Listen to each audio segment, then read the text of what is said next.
Tsaritsa of Snezhnaya! What is she planning? And why does she need the gnoses? Soon, we'll have our answers. Guess this'll be the end of your journey that your sister mentioned. What is she expecting you to find there? Snezhnaya still feels like a long way away. Hopefully, there'll be plenty of time to relax, eat some good food, and have fun before we arrive. But whenever Paimon gets thinking about how our destination is right around the corner, all these questions come flooding into Paimon's head. It makes her so nervous. Yeah. Anyway, enough about all that. We can't start the final leg of our journey with that kind of mindset. Just think. We've fought dragons and sea monsters, defeated creations of the gods, faced prophecies of doom and the threat of the abyss. Heck, we've even been to the moon! With all that experience under our belts, how could we be any more prepared? Sure thing! Now, stick close to Paimon, the best guide you could ever ask for, and let's charge straight for the finish line! Off we go! What about me? Do I get a call out? Whoa! Columbina? You kind of snuck up on us there.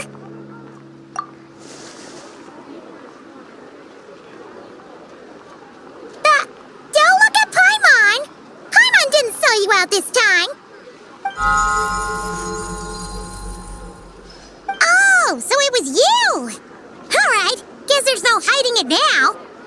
All your friends have gathered at the flagship to see you off. I invited Sandrone, too, but she said she had to go back to Snezhnaya. She must be busy. She had some nasty things to say about you before leaving. Would you like to hear them? She hasn't changed a bit. Alright, let's hear it. If they're heading to Snezhnaya, I'll bet it's to cause trouble for Her Majesty the Tsaritsa. Attending a farewell party for people like that would not be a good look for me right now. Also, please tell them not to count on getting help from a Fatui Harbinger in Snezhnaya. Our time working together was not terrible precisely, but we're on different sides.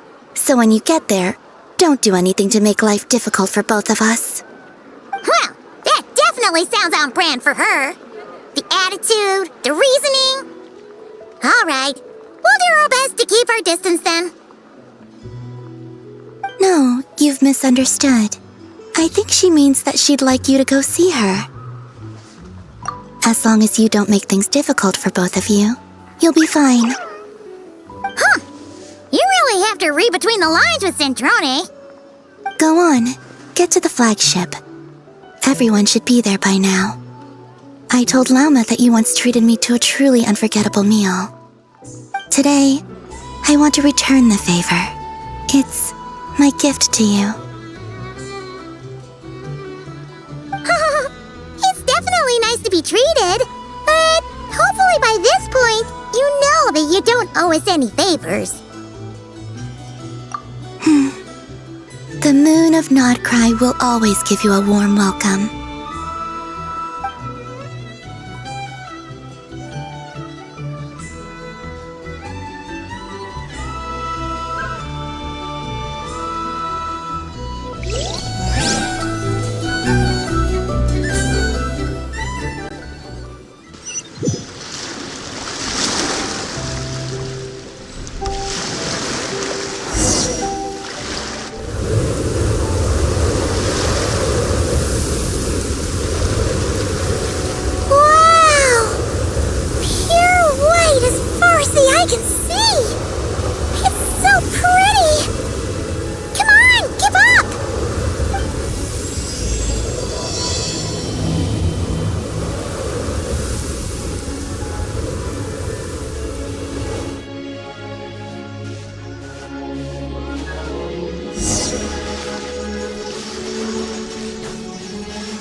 To the ones in Nodcry. You know, just minus the effects of Kuvaki. That's a sure sign that we're officially in Snezhnaya now.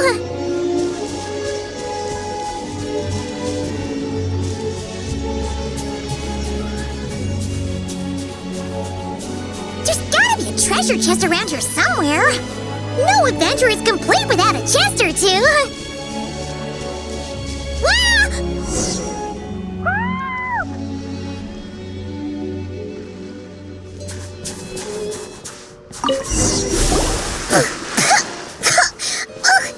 Paimon got a mouthful of snow. It's so cold. Paimon's gonna snuggle up to you for a bit to get warm.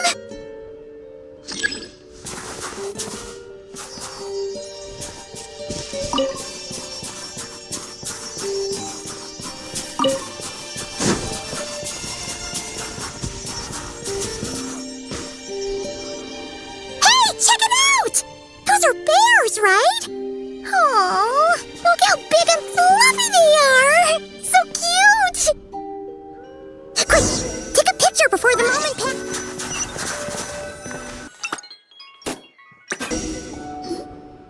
Let's see how your camera skills are these days. Oh, wait a sec. Paimon sees something. Come on, quick! It looks like a train carriage!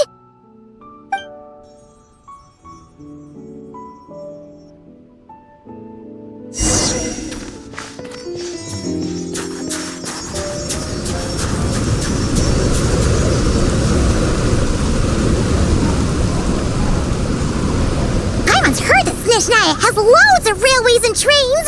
This must be one of them. But why is it abandoned? Oh, it's still so cold. Oh, I don't know. Maybe. Oh. Also, is it just Paimon or is the snow getting heavier?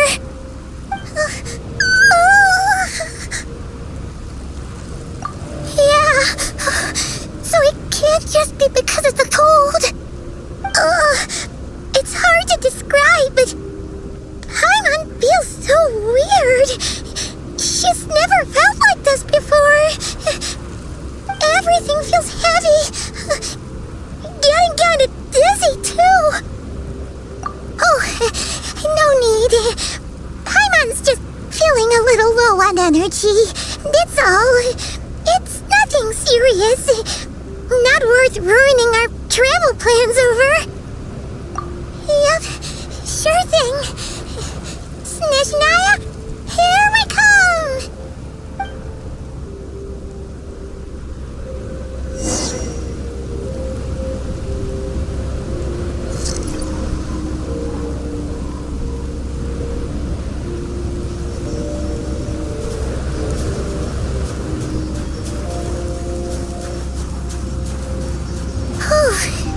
Seems like the snowstorm is getting worse by the minute.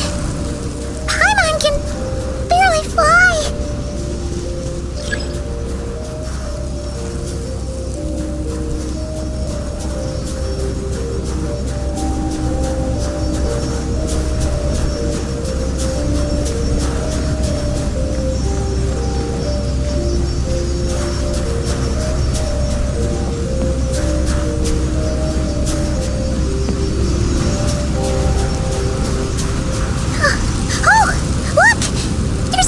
Over there? Phew! Let's get out of this storm!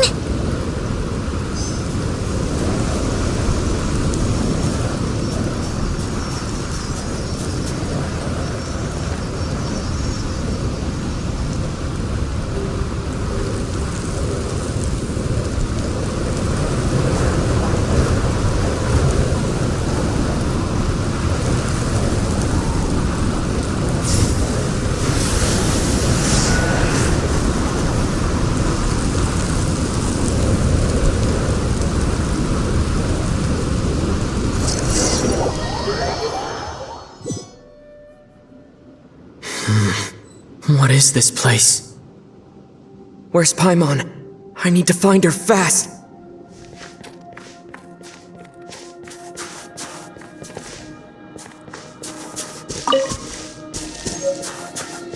Paimon! Paimon!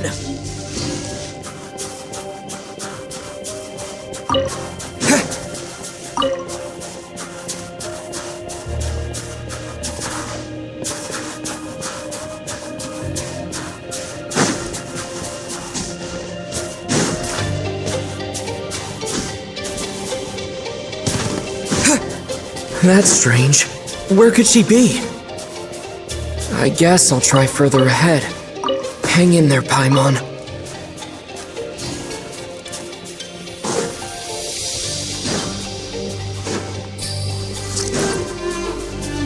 Is that a train carriage? Maybe I can get up from the inside.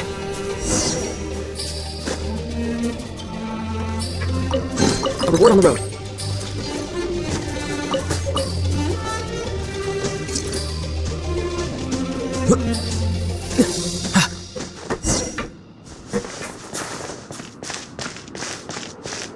It says here, Kresnik's torch, civilian model. It's definitely getting a little warmer now it's turned on. I really hope Paimon's okay.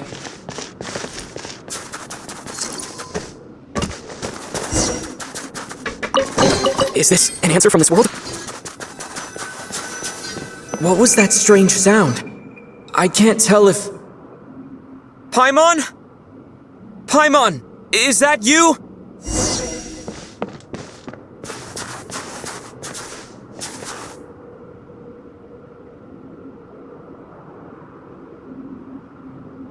Incoming entity detected. Authorization granted. Initiating original. Hello, Descender, who's reached the eve of tomorrow.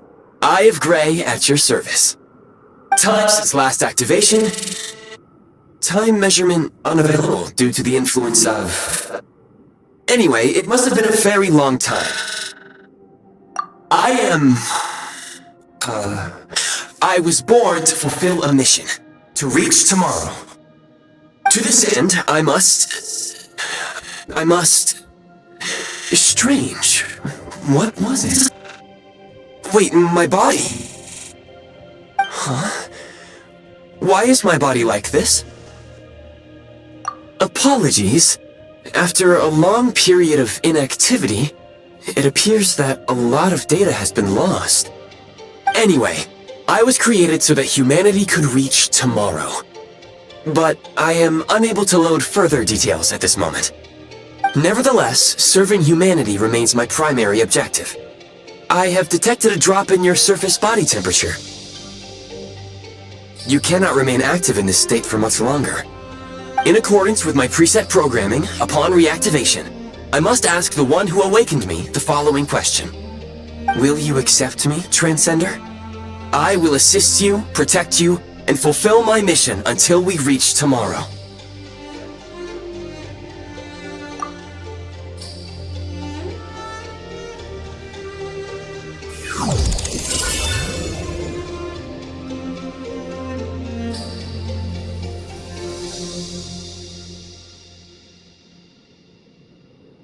You have made a very wise decision. Now, I detected that you called out a name earlier. Presumably that of your missing companion? The name was Paimon. After helping you get out of here, I will search for a match in the nearby area and pinpoint their location. Merely the tip of the iceberg. Now that we have reached an accord, you will be my new user. May I ask your name? Very well. I will remember this name until the mission is complete. I need to recover my body, retrieve the power to unlock tomorrow, and help the suffering masses to reach the far shores where the empty ark floats. I can sense my power scattered across this ice-covered land. I even have a vague sense of where it might be found. But right now, that is not essential. The key right now is you. You must survive and reunite with your companion.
Signs of physiological activity detected in the distance. It is highly likely to be your travel companion, Paimon. Go. Go now. Be reunited and sing together. May all the people be united as one. May all of life rejoice in unison. Approaching the target location. Scanning for signs of life. Life forms detected. 2. Affirmative. However, that is not the reason for my confusion. According to my database, this location is a train station, meaning the number of life forms is unusually low. Real-time environmental data suggests that the train station may no longer be in use. But whatever the situation, please exercise caution.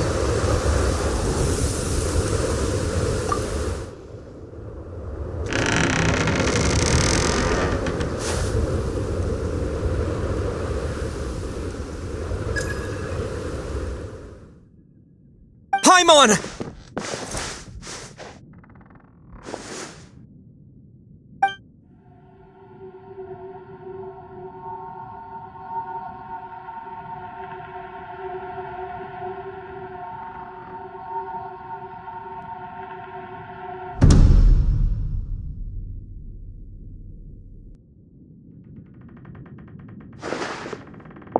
Who are you?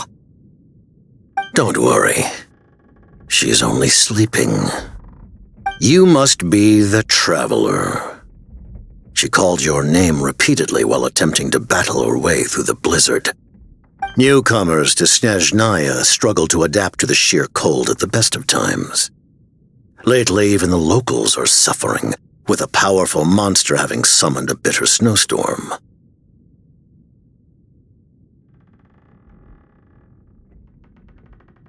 You two must be very important to one another.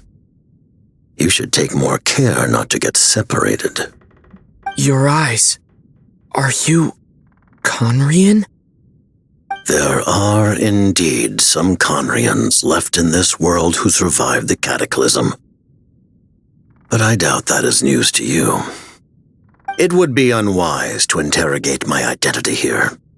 Focus your attention on your travel companion instead. We will meet again very soon.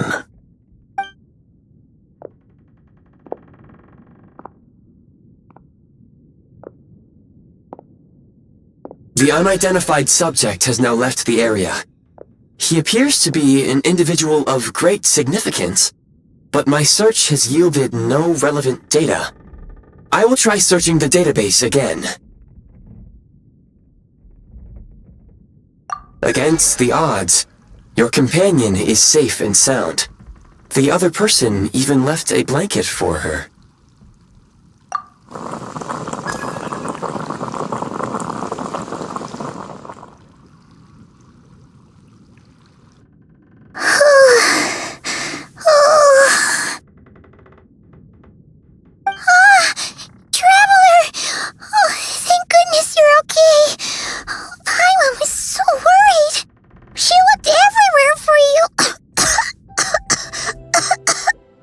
It's okay. Take it easy. Are you feeling alright? Pretty much the same as when we first got to Snezhnaya. Paimon must have caught a cold. She was feeling so faint. She just couldn't keep going any longer. So she had to lie down and sleep it off. Wait, where did the jester go? Yep, the director of the Fatui. The Jester Piero. So, you met him? The Jester must know everything about the Tsaritsa's plans. But there's no way he'd tell me just like that. We might well have ended up clashing. Well, he was right about one thing. Right now, the most important thing for me is to take care of Paimon while she's unwell. He had no intention of explaining his motives, and he left in something of a hurry. Hey! What the? Who is that? It looks like half a pair of goggles. How amazing! A self-aware, talking pair of goggles! Snezhnaya was once the land of the Fae. There are many ancient creations here that I'm sure would broaden your mind further still. Mind you, my database is also expanding as we speak. You must be a rare creature yourself. Oh, wow! Well, thank you so much! You've earned yourself some of Paimon's favorite candy! Oh, but by the looks of it, you probably can't eat that, can you? Goodwill detected. Instead of candy, perhaps I can suggest my preferred strategy. Please clean me regularly to keep me operating at peak efficiency. Oh, that makes sense. Every pair of goggles needs wiping clean once in a while. Sure thing, mister. Anyway, back to the jester for a second. Paimon's still confused about something. When he first showed up, he already knew Paimon's name. And he acted like he expected Paimon to know who he was, too. Paimon could tell that he was Conrian from his eyes. And he definitely seemed like someone pretty important. But beyond that, Paimon didn't know anything about him. It was only later, after he rescued Paimon from the snow, that he properly introduced himself. Seems unlikely. He ran into the snow following the sound of Paimon's voice, with a really anxious expression on his face. He didn't act like someone who knew she would be here in advance. And after bringing Paimon here, he just stared out at the snow. He didn't do anything to Paimon at all. In fact, he barely said anything. Wouldn't even answer any of Paimon's questions either. Paimon didn't feel unsafe around him, and he didn't seem to have any ulterior motives. For all we know, he might have just ignored Paimon's questions so she'd give up and go to sleep. Please allow me to interrupt. Fatui and director are unfamiliar terms. May I ask for clarification? Wait, you've seriously never heard of the Fatui? Oh, they're like the Tsaritsa's inner circle. Really powerful people. And the director is their boss. Understood. Since they hold elite positions and serve their god directly, it stands to reason that they would conduct themselves with due decorum. I am inclined to agree with your assessment, Miss Paimon. I did not detect any ill will from the gentleman in question.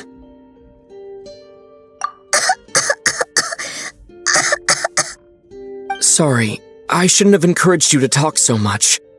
Paimon, new plan. Let's get out of Snezhnaya for now. We can come back after the weather clears up and you're all better.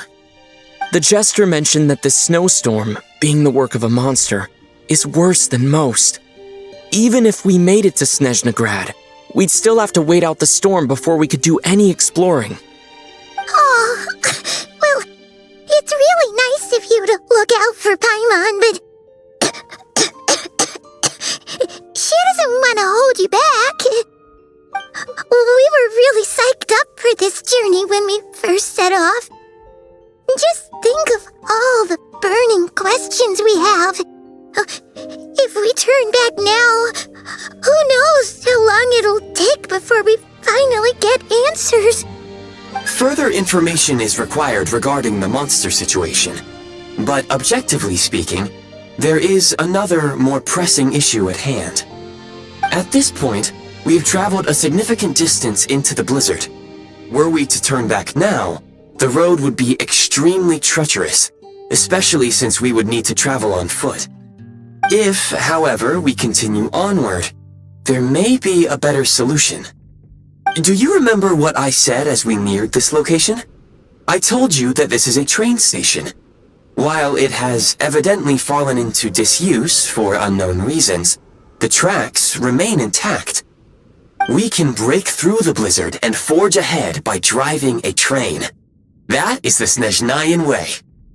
There is a small town up ahead, which would be the perfect place for Miss Paimon to rest and recover. Paimon thinks Goggles here makes a great point. Let's do that!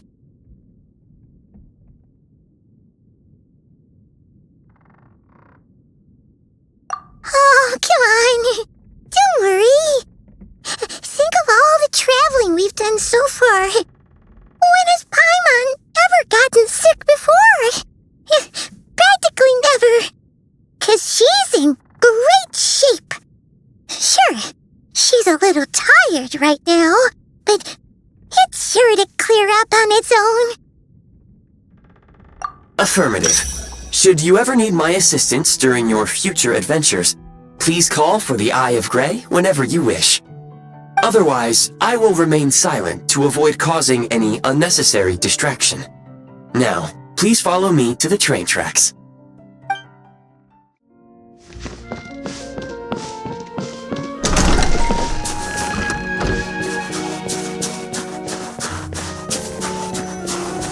Please confirm when you are ready to depart.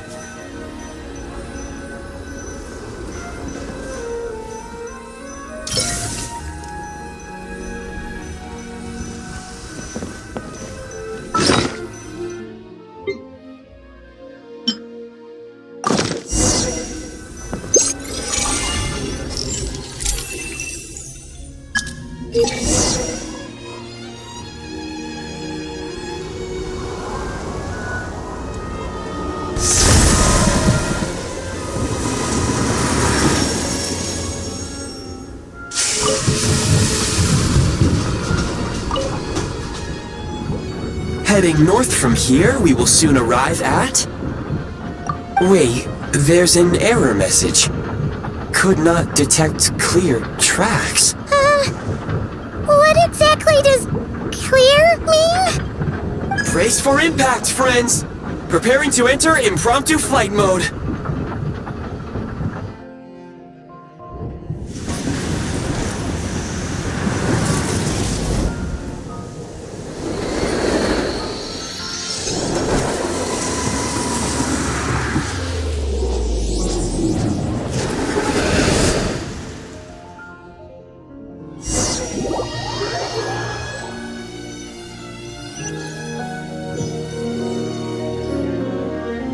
How strange.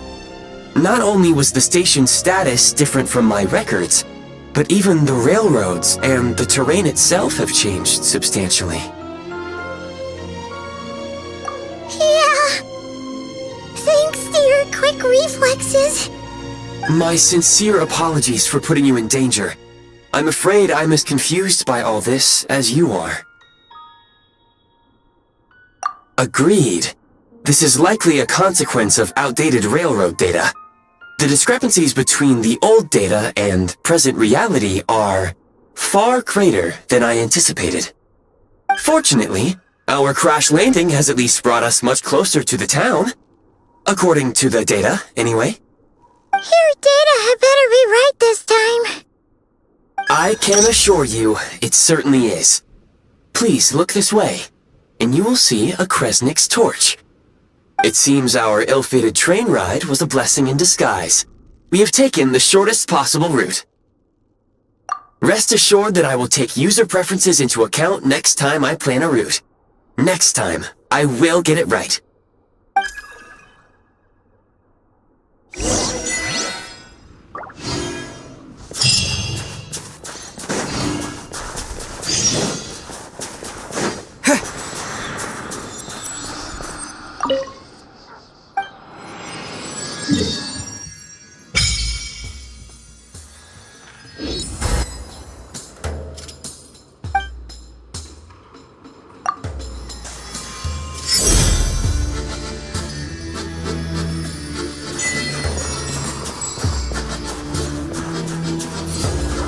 Excuse me, is there an inn nearby? I'm sorry, but they've all closed.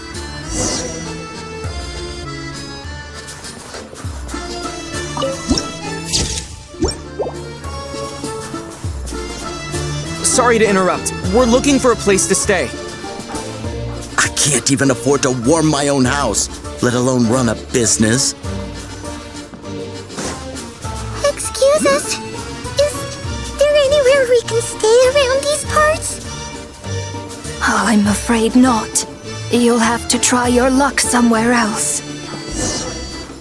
All we can do is wait for the next shipment of Kresnik Crystal to get here.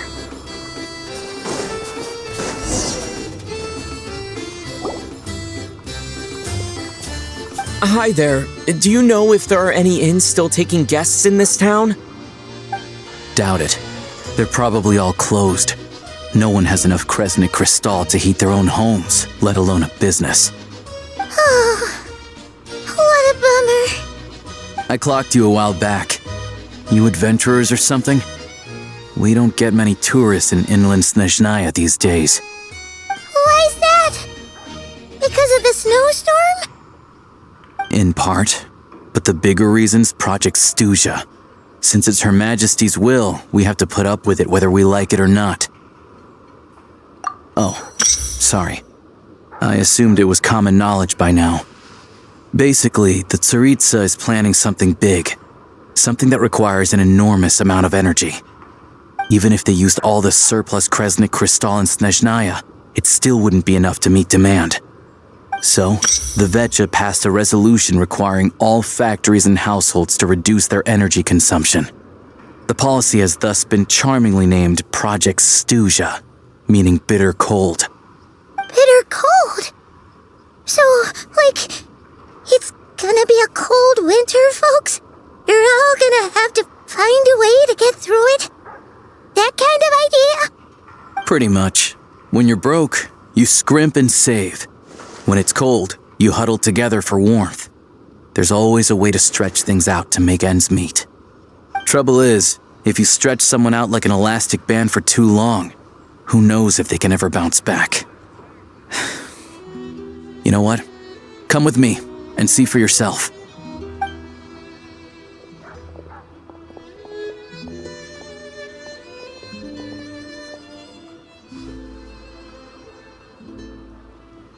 Can you please explain to me why the price of Kresnik Crystal has gone up by 1/3 again? Even as our purchase quota has gone down, you only come here twice a month. This won't even last us a week. The supply and pricing of Kresnik Crystal are based on current production volumes and price data. We Fatui are only responsible for delivery and security. I'm not in a position to explain to you how the figures are calculated, but I assure you, they are as fair and reasonable as possible.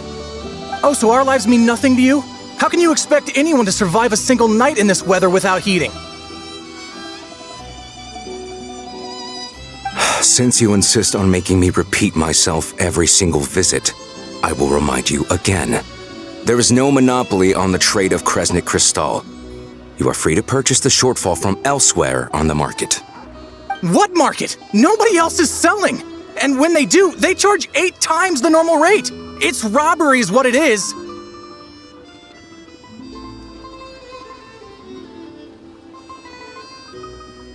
Which is why the Snezhnagrad Veche passed a resolution to support border communities, without which you wouldn't even be able to buy crystal from us to begin with. So if you're here just to argue, move aside and let the next person in line come forward. Everyone's feeling the cold here. You! All right, everyone, let's calm down for a second. A few words, if I may. We're all subjects of Her Majesty the Tsaritsa, and I'm sure every one of us is dedicated to her great cause. We all know how cold it is. And the more it snows, the harder life gets. Everyone's struggling already. Let's not make things even more difficult for each other. But Liaison Shishkin, there's clearly something wrong with this quota. Oh, believe you me, I had the same reaction when I first saw the numbers. Still, you must understand that calculating these energy quotas is a complicated balancing act. They have to factor in population, town size, industrial application. Our top priority must be to keep the largest Kresnik's torch burning continuously. Only then can we sell the remaining crystal for household use, and in doing so, we must make sure that everyone is treated fairly. As our Fatui comrades said, they are only responsible for delivering the goods. That's right. Our duty is to do things by the book. Tell you what, listen. I know how anxious and upset everyone is. As a matter of fact, I was just discussing it with the mayor. What we can do is open the lower combustion chamber of the Kresnik's torch to the public. You can come to me directly to register, and I will allocate time slots accordingly. I can't guarantee there'll be ample energy for household use. We can at least make sure you'll be able to boil water and cook food each day. Let's hang in there and make this work together, all right? Fine. I don't see any alternative. So, this is Project Stuja in action, huh? You were looking for an inn, right? For your, Fae friend? Oh, Paimon's not a Fae. Just Paimon. She must have caught a cold or something. We only just got to Snezhnaya, and we're still getting used to the climate. I have a small place in Stratomoros. I don't stay there very often, though, so it's pretty basic. But if you're not picky, you're welcome to rest there for now. It's not much, but I've got blankets and a warm fire. Are you sure? Oh, that's really kind of you. All right, then. This way.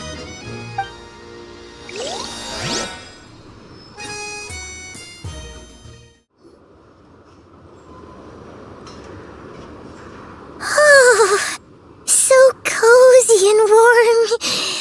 Paimon's getting nice and toasty. Oh, wait. Paimon only introduced herself so far, didn't she? This is Paimon's best friend, the Traveler. Good to meet you. I'm Alosha. Most travelers find the Snezhnayan climate to be a shock to the system at first. But as long as you keep yourself warm, you should be fine. Still, you should keep an eye on your condition. When people are too quick to dismiss a cold, it can easily end up turning into something more serious. Don't say that!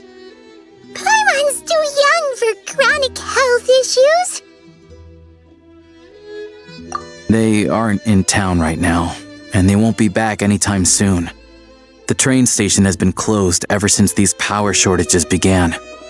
I do a lot of hunting, so I spend most of my time exposed to the elements. But even the animals wouldn't survive long in a storm like this, let alone a hunter. Nothing to do but sit tight in town until the weather improves. I get that you're in a hurry, but even if the station were open, that doesn't mean there'd be any trains. We could end up stuck here for a long time, I'm afraid. What? Your own train? Wait, hold on. That train? The one that suddenly fell out of the sky and crash-landed on the ice? Oh, we got lucky and found it in a cave. Oh, then our luck ran out and we had a little accident. Pretty crazy for a random find in the mountains. Well, as long as your train's good to roll, you might get to Snezhnagrad after all. I've been doing some digging recently. Turns out, the real reason for the current energy crisis in Stratomoros is that some of the supply is being seized for a private stockpile. But to expose what's going on, I need to catch them in the act. So, I'm heading off to catch a rabbit. Huh? Wait, a rabbit stole the crystal? It's a figure of speech. Real rabbits couldn't pull this off. They'd prefer carrots to Kresnik Crystal anyway. Shishkin, Mr. Positive Attitude, let's all get along now, shall we? Him? Really? Paimon never would have guessed. Huh? You're coming with? Huh. Oh, okay then. Alright. Guess there's no point pushing myself. Paimon will stay here and hold the fort then. Be careful, you two. Oh yeah, there's one more introduction to do. Tagarin, get in here. Oh, a doggy.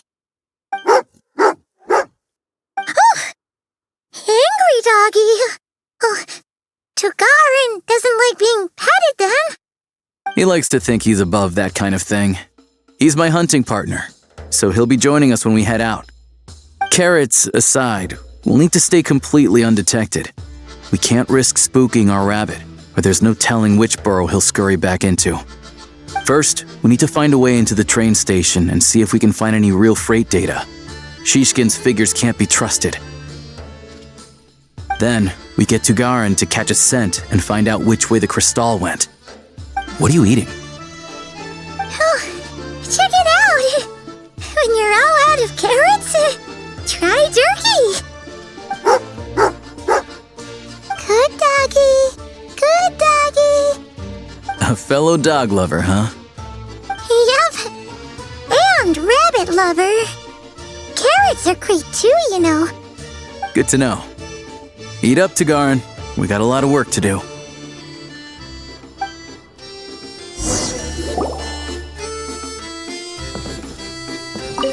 Paimon's just gonna stay here and get some good rest. You guys, be careful out there.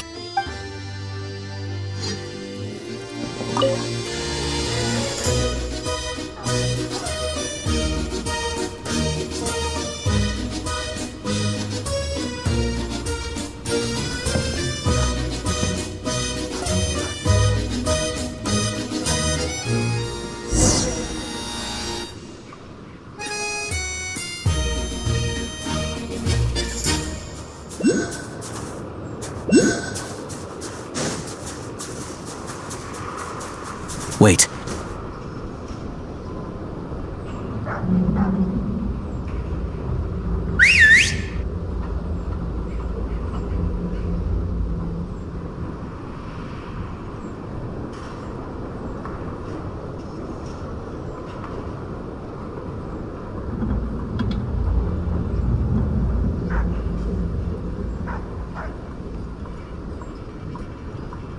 Nice work, Tugarin.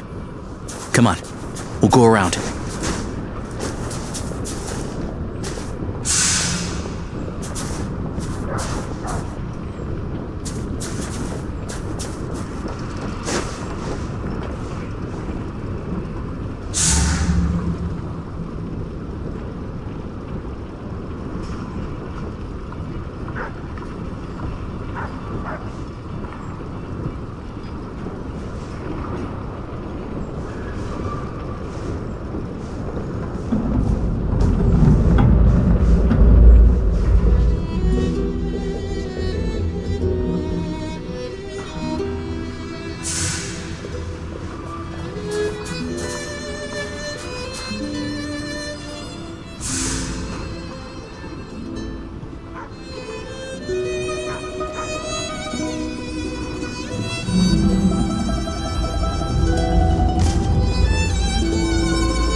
This way. We'll enter from the upper floor.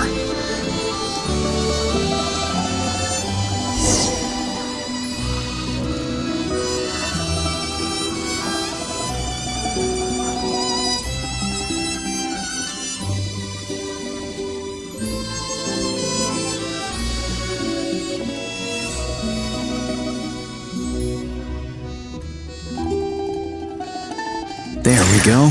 A freight list. Straight from the Fatui, so Shishkin won't have had the chance to doctor the figures. Looks as new as the day it was printed. I guess no one bothers reading these unless they have ulterior motives. Yeah, this is all we need. Come on, let's get out of here, then go track down the crystal.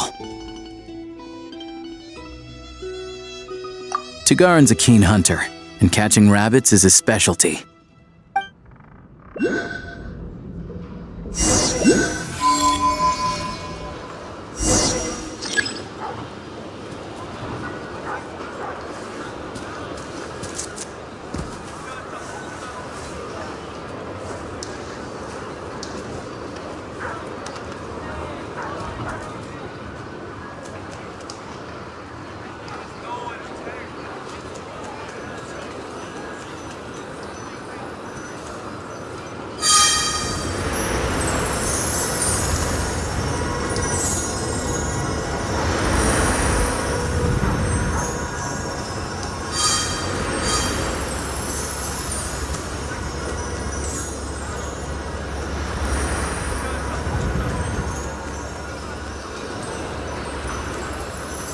Anywhere there's a stove, there'll be the scent of Crystal.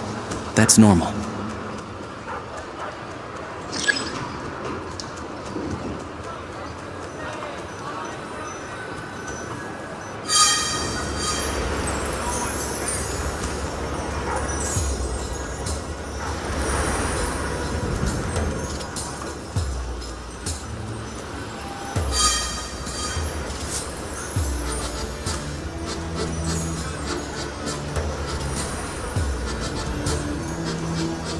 But if he picks up the scent of Crystal somewhere and there's no stove around, that's how we know something's up.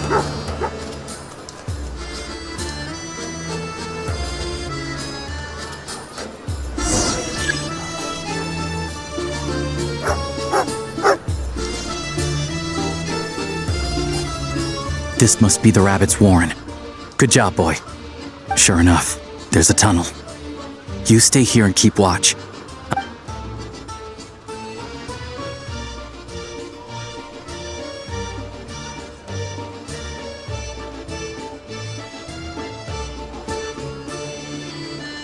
Thanks for looking out for us. Things are getting tougher by the day.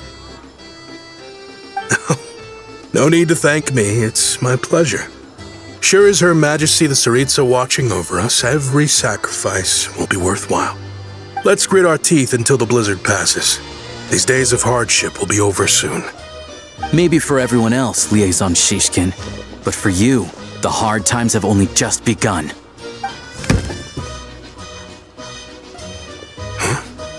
Who are you? What's the matter? I just had a question for you.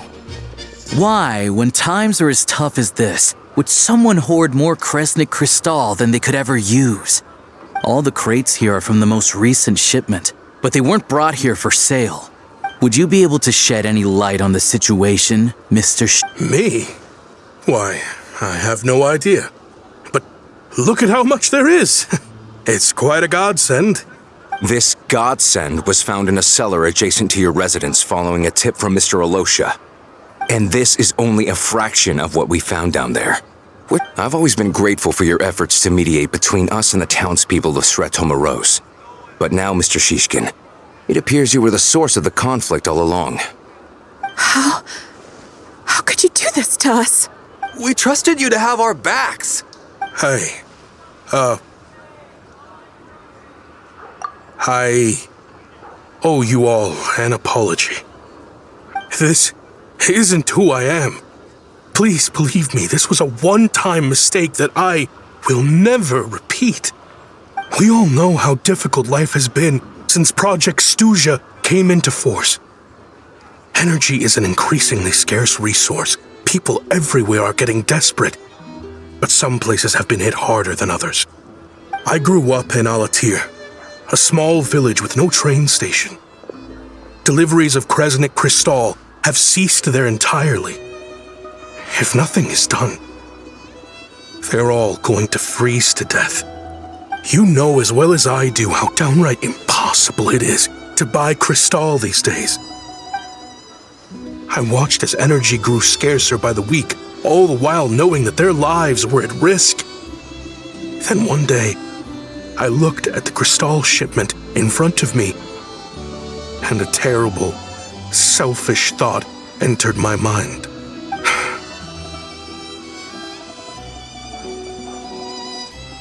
I have the official Snezhnayan quotas here. Anyone who has already purchased energy, please make your way over here to correct your transactions. I'll make a batch purchase of Crystal worth 3 months' salary for you all to use free of charge.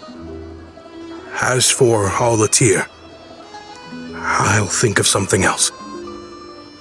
You don't have to go that far. Yeah, owning up to your mistake is enough for me. You've done plenty of good for the community in the past. Drop the act.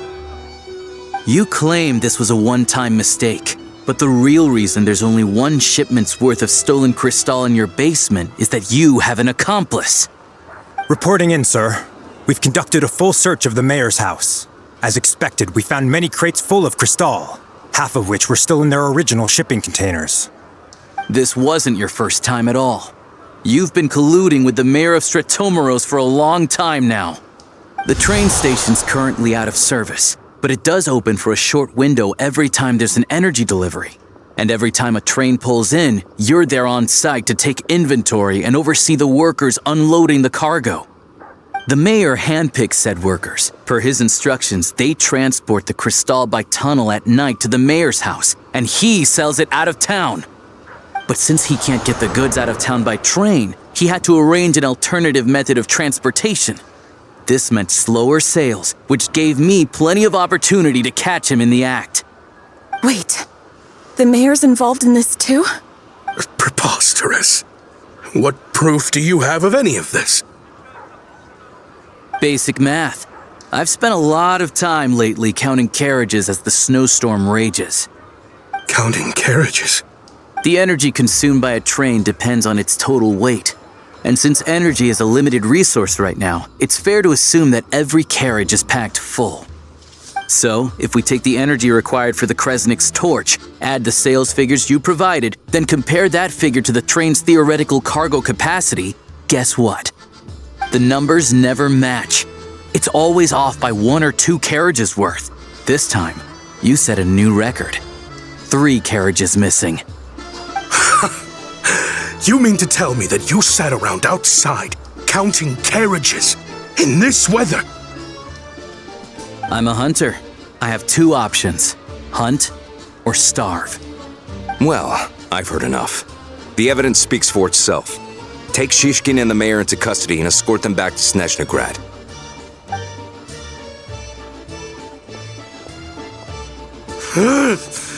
You cocky little brat! Ruining my business! Just you wait!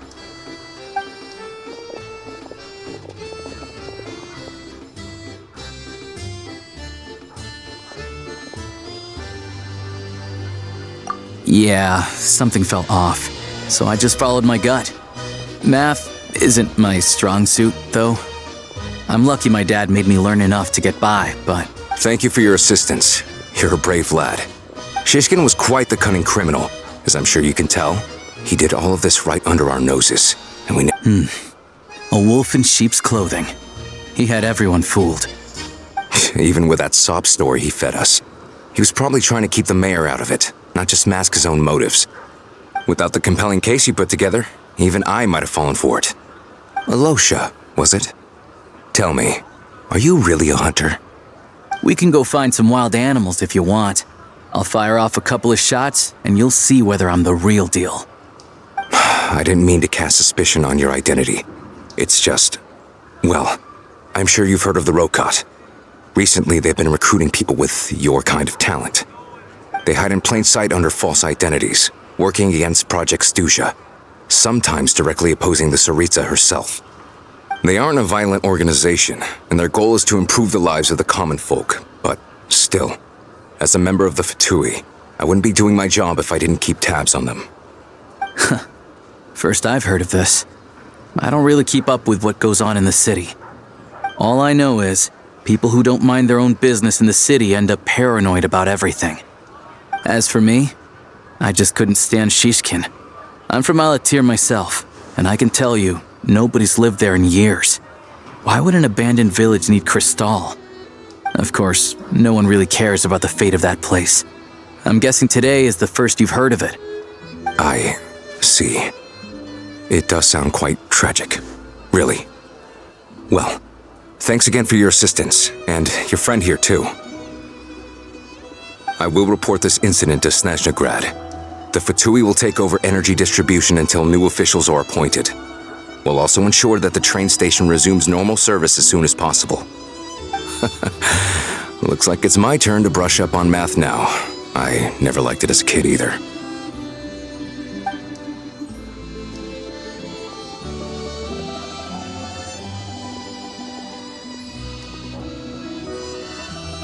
Don't mention it.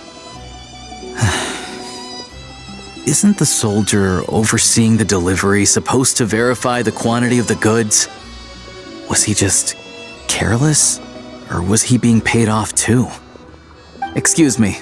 I'll take a share of Kresnik Crystal too. Thanks. I need to take a detour before we head back.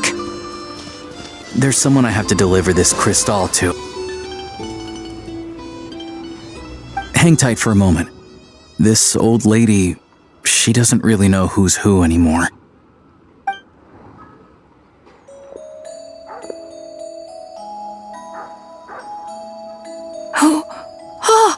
Grandson. It's so cold today. You must be freezing. Ma'am, it's me, Alosha. Alosha? Alosha who? You know me. I came by earlier today. Cleaned the ashes out of your stove, gave you some warmer bedding, and washed your back. I'm sorry, I don't remember. Now, how often do I get to see my grandson? Come on, take a seat and relax while I fix you something to eat. It's okay. You just rest. I'm fine. Oh, you. It's nice to come and visit your old granny once in a while, isn't it? Sretomaros, a good town. All sorts of things to do and people to meet. And the local officials are good to us. Sit down, come on, take a seat. I still have some fruit left. Let me get it for you. Please, don't get up on my account. You need to rest. Where's the fruit? Right under the basket by the door. Or maybe it was on the bedside cabinet.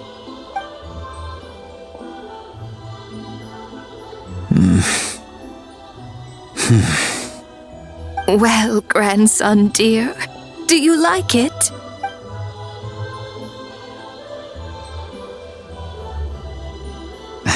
Very much, ma'am.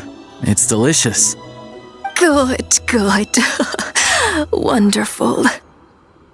You don't need to save any more for me next time, all right? Fresh fruit is hard to come by at the moment. You should eat it as soon as you get it. Oh, I don't need it. I'm fine. But if you like it, come back for some more soon.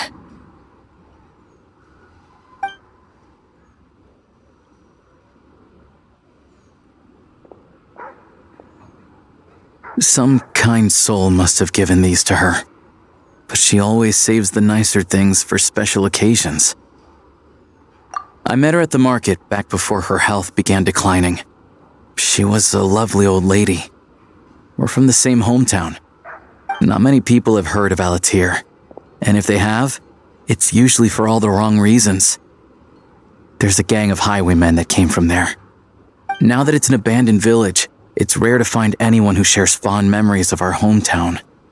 So after we got talking and realized we were from the same place, we decided to keep in touch by letter. I first learned of Sretomaros' energy supply problems from a passing comment in one of her letters. Then, after her health went downhill, I started visiting more often to check in on her. The town's been in decline for a while now, but because of her memory problems, she thinks of it as the bustling, prosperous Sretomaros still in its heyday. That said, I kinda appreciate her optimism. There's not much of it going around in this world of ice and snow. It's fine. Everyone grows old. In Snezhnaya, some people believe that in your final moments, you'll sense a familiar presence by your side. You turn to look at them, but their face is blurry. So you focus hard, trying to make out who it is. And when you finally see their face, the Grim Reaper reaches out and takes your life. She still calls me grandson, though. So at least I'm not a blurry face in her world just yet. Come on, let's get back and see how Paimon's doing.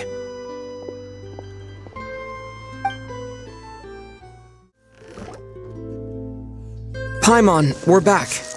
Are you feeling any better? Yep. Paimon's not cold anymore, but she's still a little dizzy. Flying probably isn't a good idea right now.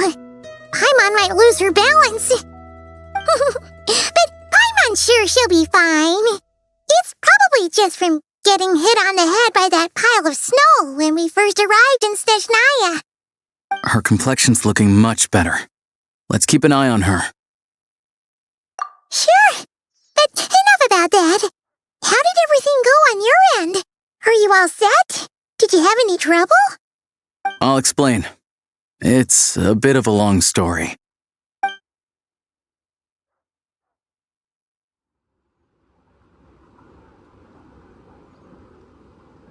Jeez, you guys got pretty busy. Sounds like the liaison officer and the mayor were running quite an operation. Good riddance to both of them. It's a good thing you managed to catch them. So, you said the train station will open again soon, right? And everyone has enough crystal now? Yeah. Well, enough to survive at least. Project Snezhnaya isn't going away anytime soon. People will still have to scrimp and save to make ends meet. Don't know. The goal of Project Snezhnaya is to gather energy for the Tsaritsa, but no one knows where that energy's going. It's never been made public. The thing is, we were told that the project would only last for 6 months, but time and time again, they keep extending it. Extending it? Does that mean the Tsaritsa's plan isn't going very smoothly? That's what everyone suspects. In principle, any proposed extension needs to pass by majority vote in the Snezhnaya Veche. But even though opposition has been growing, any detractors end up caving into political pressure from the rooster, Pulcinella. He's the chair of the Snezhnaya Veche and a key figure in the voting process. He has the backing of many powerful and influential people. How come the Fatui are picking on ordinary people even here in Snezhnaya? I don't see it like that. Fundamentally, the Fatui will always think and act in the Tsaritsa's interests. But that doesn't mean they don't care about the plight of the common folk.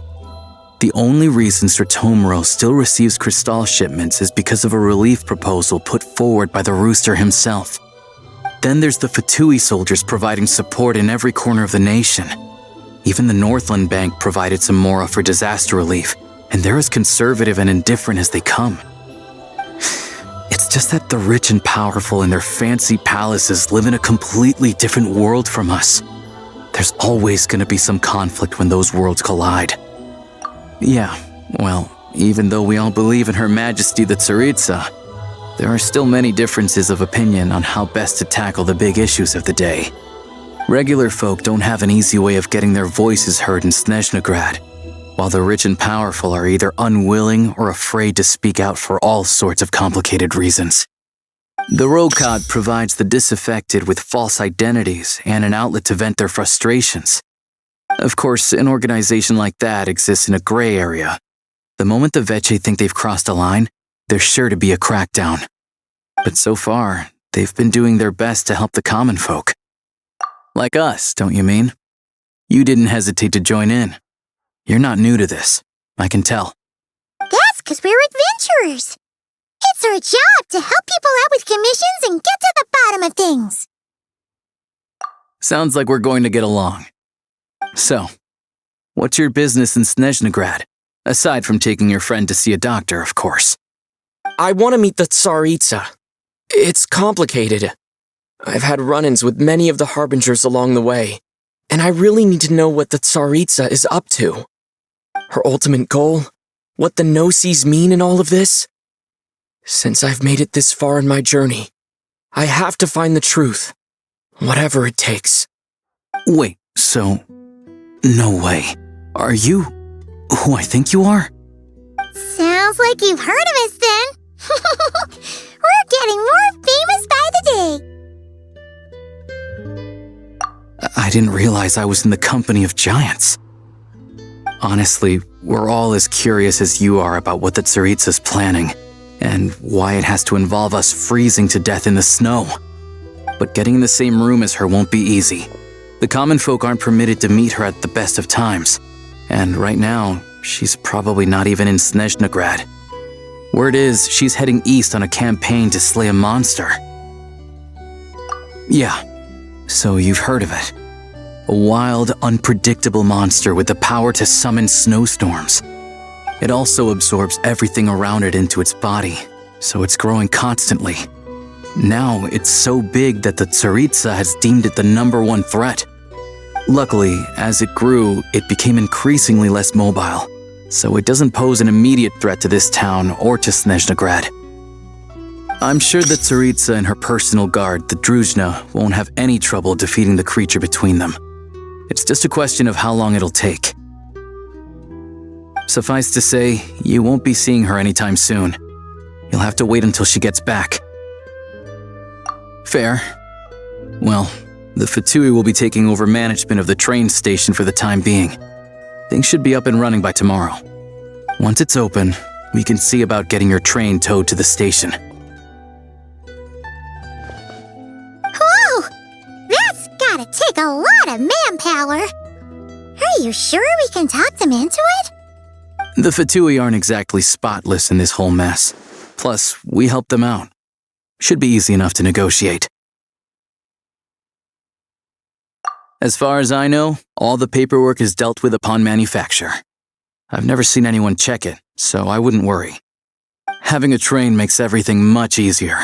We'll reach Snezhnagrad in no time. I need to head there myself anyway. Got some game to trade for Mora. I know a good doctor in the city. I'll introduce you when we get there. Oh, thanks so much. Let's get a good night's sleep ahead of our big trip tomorrow.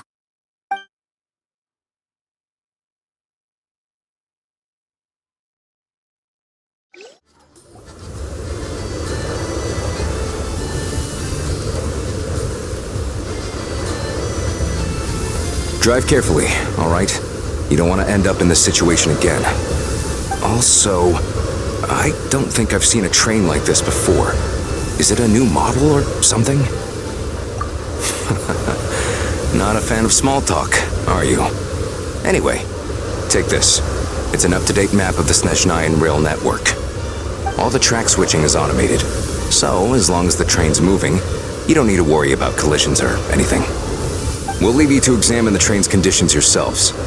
Fingers crossed nothing's broken. I doubt Sir Tomoros has any engineers with experience working on this model. Shouldn't be a problem. Thanks for everything. All right then. Have a safe journey. And make sure to check everything's working before you set off.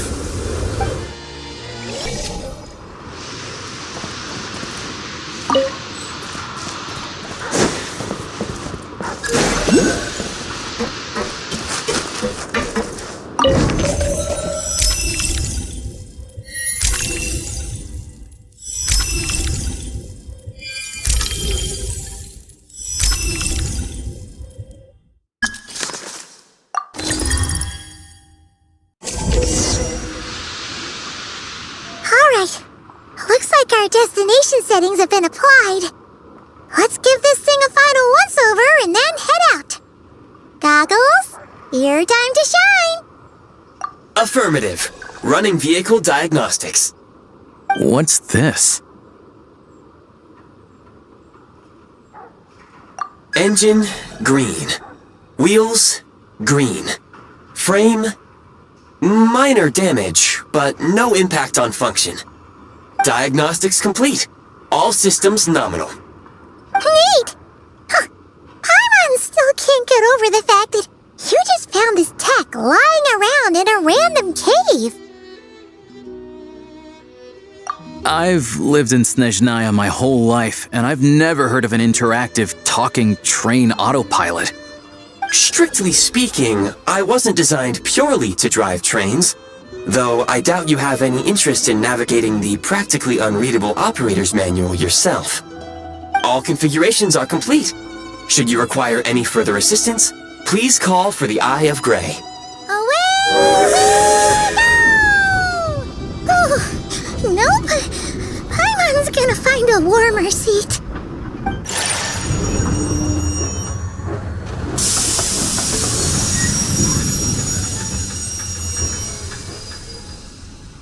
Huh? What's going on?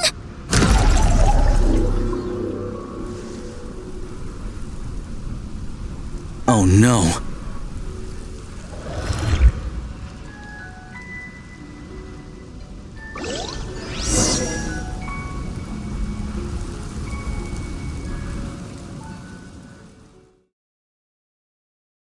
What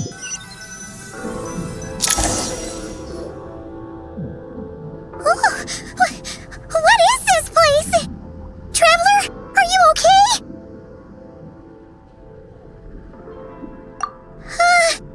Paimon's still airborne, but it feels like swimming through thick, gloopy water. Ugh, it's horrible. Just our luck. Of all the things that could have gone wrong. Halosha, you're Snezhnayan, right? Any idea what the heck this place is? It's called the Shadow Realm. A place where no wind blows, no light shines, and no elemental energy flows. Even time itself doesn't exist here. It's a world where everything seems to come to a standstill. I've only seen it a few times before, and this is my first time inside. It's a dangerous place. Most people who get sucked into the Shadow Realm are never seen again. And the few who do make it back, they're never quite the same. Huh? Then, what the heck do we do now? Oh, maybe Goggles knows something. Goggles? Great! Now we're done for! Hold it together. Let's not get ahead of ourselves. I heard a story once about the world of shadows. If it's true, there's a way to escape. We just need to find the exit. Come on, let's explore.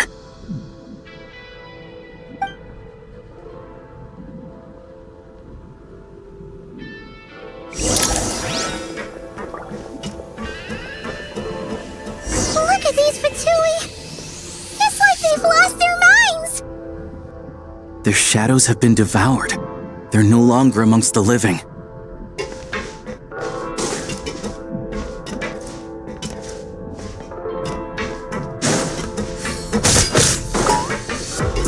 I can't channel elemental energy here, but I have a few gadgets that still work.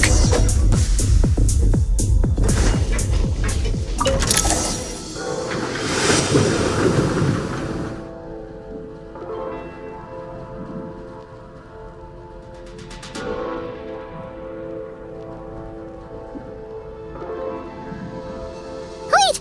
What's that blue thing? Is that... Goggles? Guess we'd better find a way over.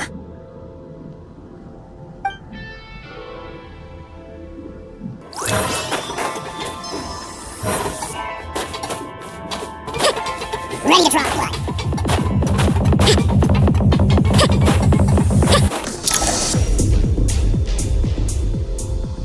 Goggles! Hello. I am glad to see the three of you safe and sound. For now, at least. But things aren't looking too good. Correct. We are now inside what is known as the Shadow Realm, the darkest space in the shell, where even the Most High is loath to cast its gaze. Time and space hold no meaning here. It intersects with the world of the Light Realm only rarely, like an air bubble that rises to the water's surface. We must leave this place before it sinks back down into the depths once more. Sounds like you have a plan. Yes.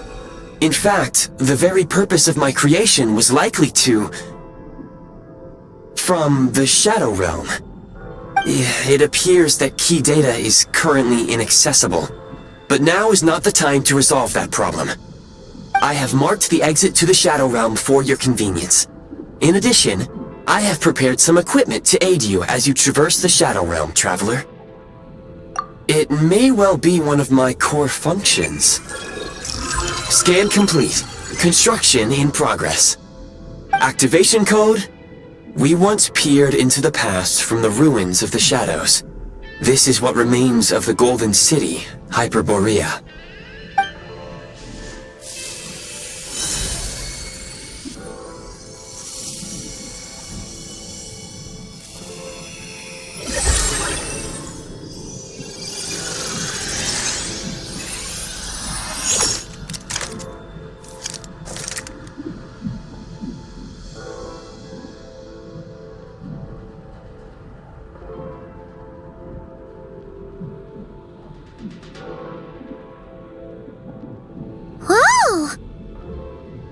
Now go.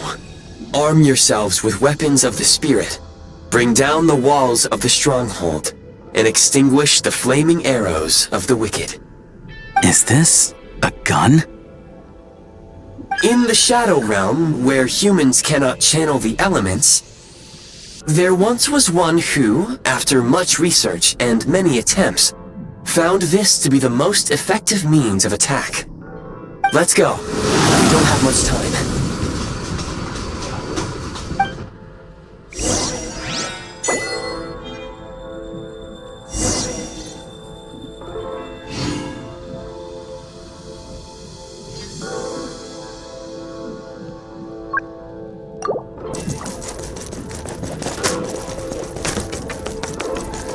When you encounter small obstacles, you can simply clamber over them. You can slide to navigate through low, narrow tunnels. Obstruction ahead. You may be able to use the explosives nearby. Since elemental energy is unavailable in the Shadow Realm, ammunition. For long-range targets, try using the scope to line up your shot. Many hostile units approaching. I suggest a new strategy. Take cover and pick them off one by...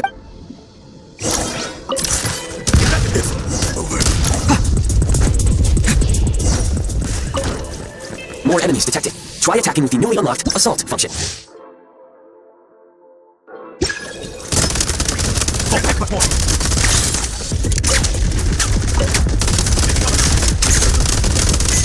Gotta recharge! Change of tactics. Mind the rhythm. Nice. Aim at the freeze mark and hold the trigger to move using the rope. Back in business.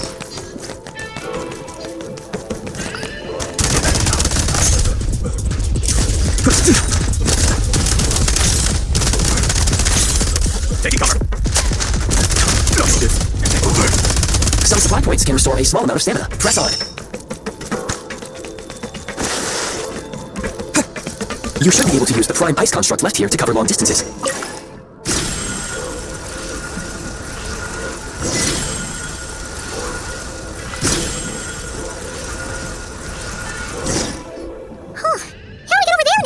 I recommend using this grappling gun. Such devices were originally used to secure structures in the Shadow Realm. If you detach the connected hook, the grappling gun will automatically fire a rope to another nearby hook. Okay, so we just remove this hook, right?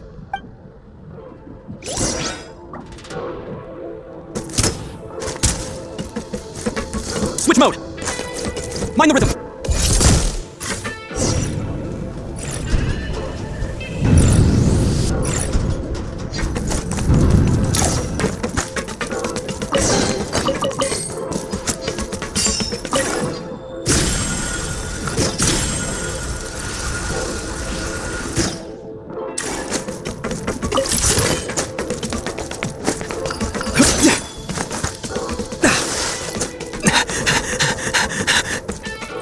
Sprint at the prime ice launcher to reach high places with ease. Gotta recharge! Usable munitions detected. Frag crystal. Try this!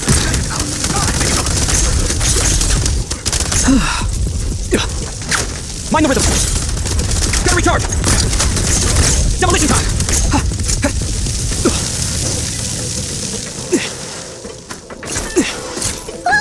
Shift your center of gravity and slide down.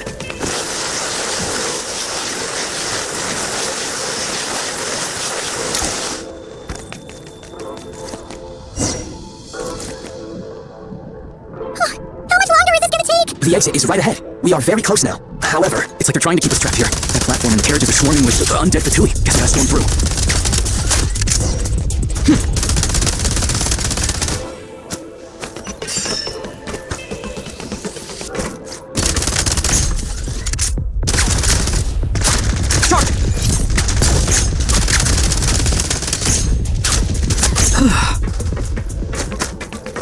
reload! Nice.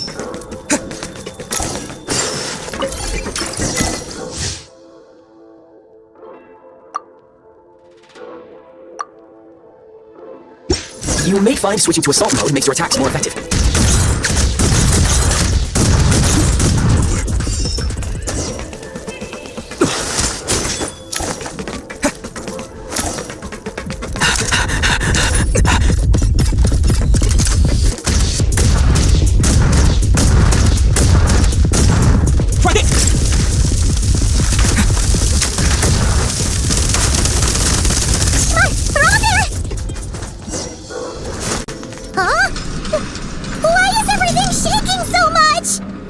Looks like the Shadow Realm is about to sink back down into the depths. The exit is right here. You mean this weird bubble thing? Wait, how exactly do we... No time to think. We just gotta go for it.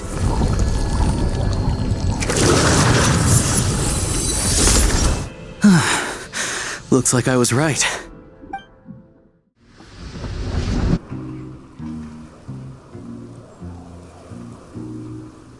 I can't believe the Shadow Realm manifested right on the railroad tracks. It's almost unheard of. Lucky we made it out.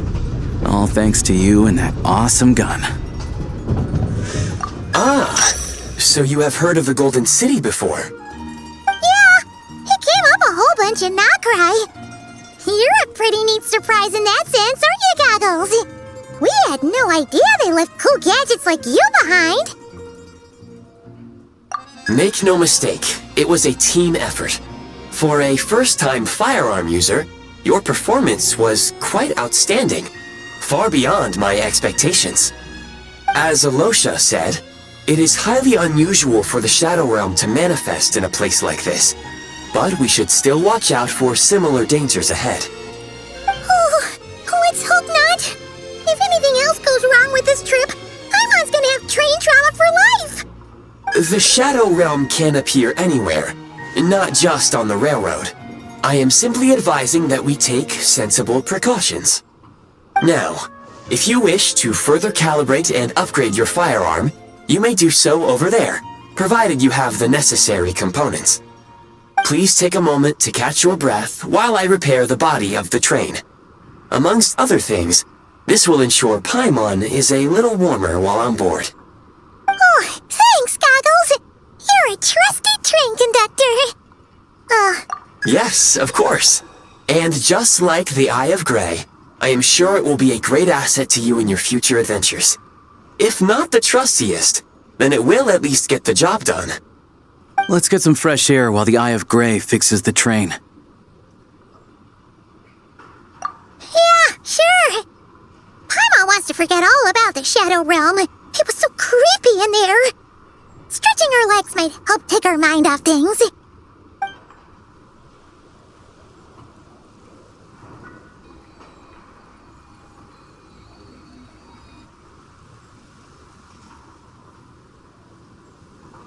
It's so quiet here for a train station. Not a person in sight.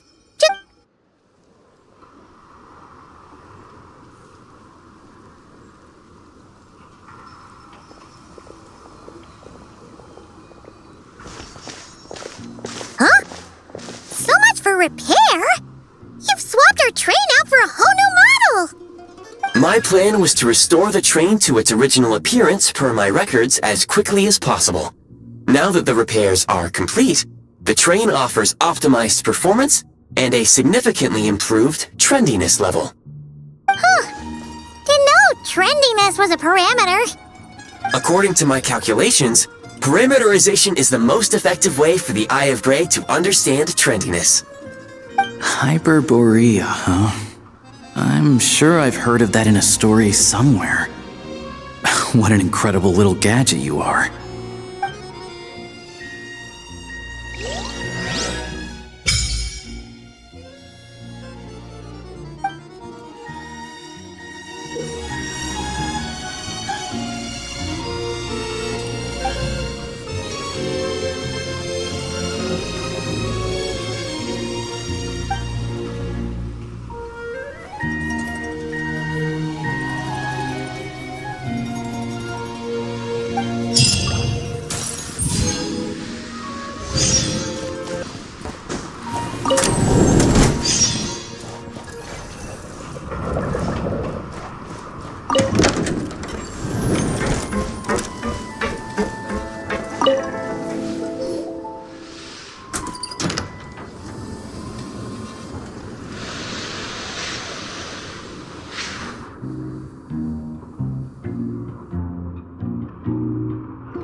You might want to avoid looking down if you're afraid of heights. No,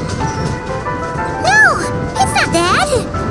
Paimon's just praying that we don't have yet another accident.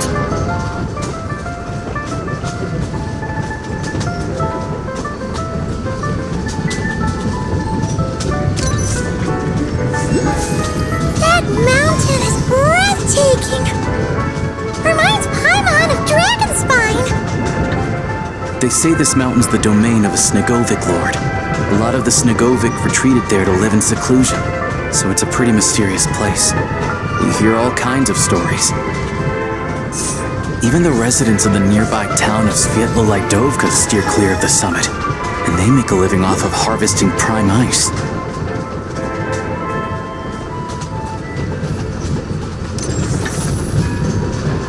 Look, Snezhnagrad's just up ahead.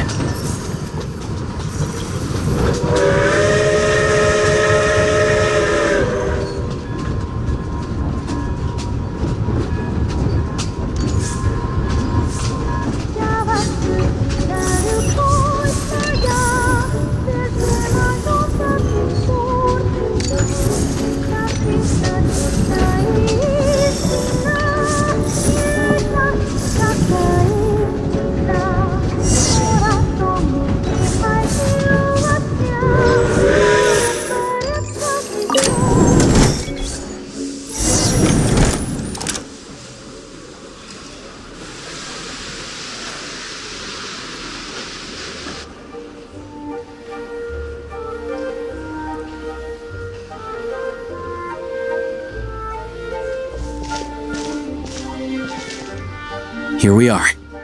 Welcome to Snezhnagrad train station, the biggest transport hub in the nation. Wow! It's so majestic! Just flying from one side to the other would probably leave Paimon out of breath! It's built for maximum efficiency, but yes, transferring trains here can be a little tiring. In the future, you can use this train station to travel anywhere you want in Snezhnaya.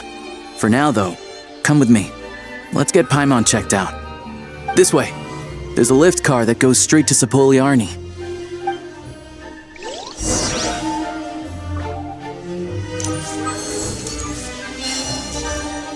Look! They have really funny-looking heads! And those ones are about the same height as Paimon! But it looks like they can't fly! Those would be Volkudlak and Domovoy. You'll also see the winged Vila and the snowborn Snegovic amongst others. No wonder! We'd heard that Snezhnaya used to be the realm of the Fae. Paimon can really see it now.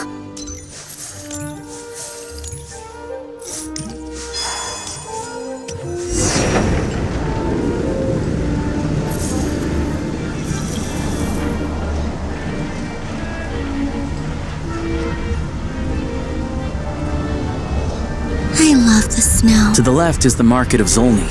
They sell everything there. You can often find some nifty little trinkets. To the right, you'll see the Korolyevsky Theater in the distance. Look at that! Incredible!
Snezhnagrad is stunning! Seeing it with our own eyes makes all the trouble we went through to get here worth it! I found it pretty stunning when I first came here too. But I soon found out that stunningly beautiful means stunningly expensive. The prices here are crazy. I'm just a small-time hunter, so Zolny is where I spend most of my time. This way will take us to Podvorier Restaurant. They offer food and lodging there, so you can get settled in while I fetch the doctor. Is that gonna be stunningly expensive too? Yeah, I mean, there are places to stay in Zolny, but I highly doubt they'd meet your standards. Most of the stoves are out of crystal, the windows are drafty, and at night, four-legged roommates come out to play, sharpening their claws on the roof beams and floorboards. Yep, no way. Not a chance Paimon's staying anywhere like that. Maybe we can split the cost of the room between us? Fine then. It's your treat. Paimon will save her money for buying a nice little cake. Don't worry, you'll get some too. I'm glad to see you've perked up. If you find yourselves in the mood for some sightseeing later, there's a few places around here worth seeing. This way leads to Zapoliarny Palace, which serves as the Tsaritsa's audience chamber and also her personal quarters. The adjacent block is kind of a city in its own right. That's Glupov, the headquarters of the Fatui. Inside, there's a munitions factory known as the Armory Palace, producing a constant supply of all kinds of equipment for the Fatui. A lot of important research happens there too. And over there is the Snezhnaya Vecha, where all the big shots meet regularly to make policy decisions. These places are best admired from a distance. I'm sure I don't need to explain why. Yeah, they probably have super strict security. We're not looking for trouble right now. The downtown area is near the center of Zapoliarny. That's where you'll find the restaurants, bookstores, and gift shops. Another place of interest is the Northland Bank, which is over this way. Oh, and I'm sure you'll want to make contact with the Adventurers Guild at some point, right? That's right here. Ooh, speaking of adventuring, we use alchemy quite a lot. Do you know where we can find a crafting bench? No one practices alchemy at Snezhnaya, I'm afraid. Apparently there's some historical reason for it. Oh, we'll just have to use the one on the train then.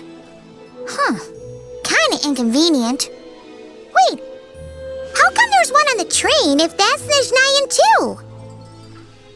Yeah, I don't know. Not my area of expertise. Still, I wouldn't say the absence of alchemy makes life here any less convenient. Anyway... Finally, there's Zolny in that direction. It's mostly residential buildings and factories, but there's a few shops too. Worth a look around if you're interested. That's about it. You guys go ahead and get checked in while I track down my doctor friend. Sounds good. Thanks for all the recommendations. It'll be good to get out of the cold wind. Podvorier Restaurant is right this way.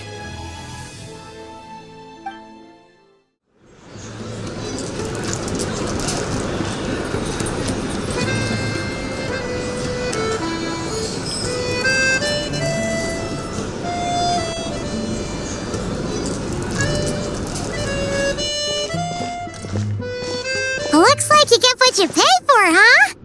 Paimon likes this room a lot. Yeah, much better now that we're out of the cold. Oh, thanks for taking such good care of Paimon. Honestly, she feels kind of bad for throwing a wrench in the works. If this were anywhere else, we'd be out investigating and adventuring by now. But instead, we're stuck here waiting for a doctor. You're right. No need to push ourselves too hard for no reason. A lot happened on our way into the city. Let's review what we've learned so far and try to figure out what to do next. Obviously, the million-more question is, what is this Tsaritsa planning? Everything else leads back to that.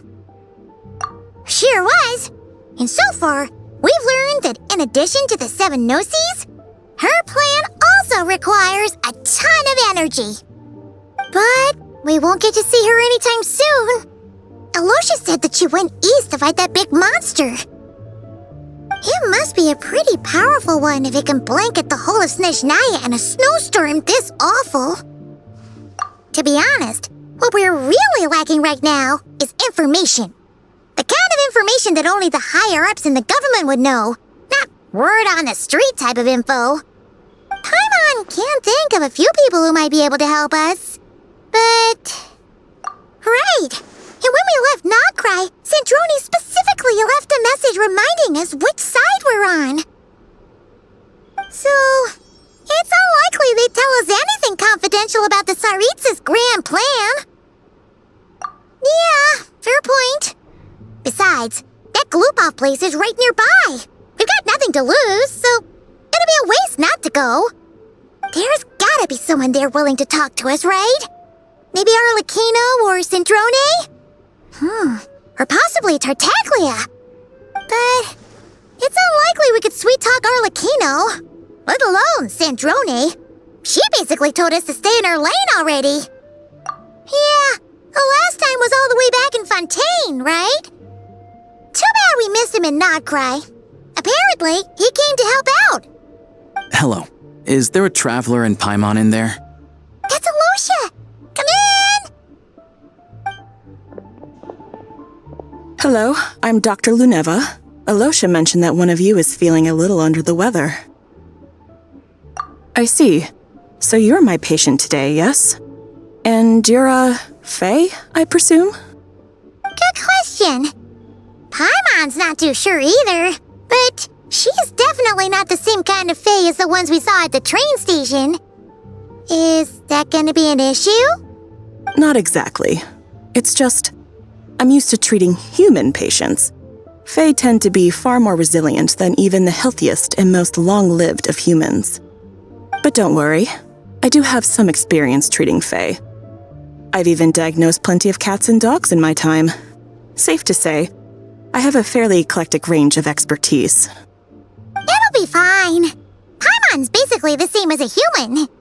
Right? We're no different when it comes down to it, are we? That's just because Paimon knows how to eat. Now, please take a seat.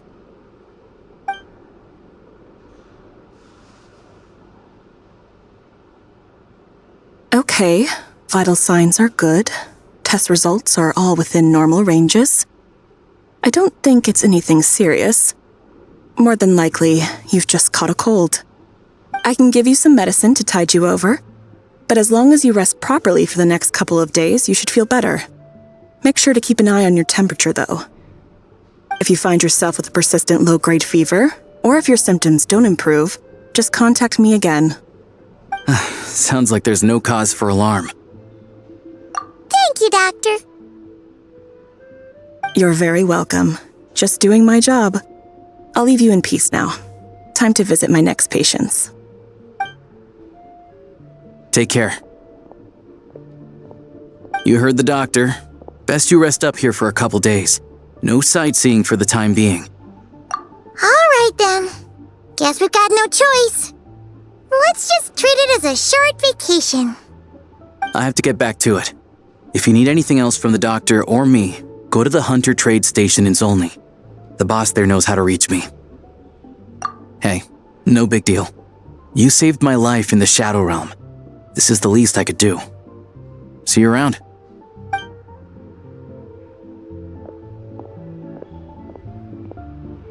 All right, time to find Child and see what he can tell me.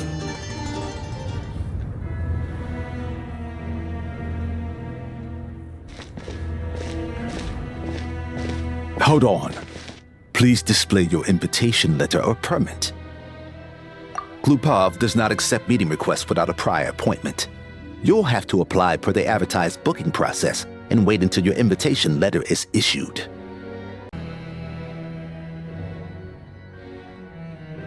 Might I ask who you're hoping to visit? Another one who thinks the rules don't apply to them. I don't understand why people think they can just talk their way in here. You don't just show up and land a meeting with the Harbinger. But I have to go through the motions for protocol's sake. Honestly, it's such a waste of time asking when I already know what the answer's gonna be. Wait a moment. I'll pass on your message. If Child is unavailable, you'll have to go through the proper procedure.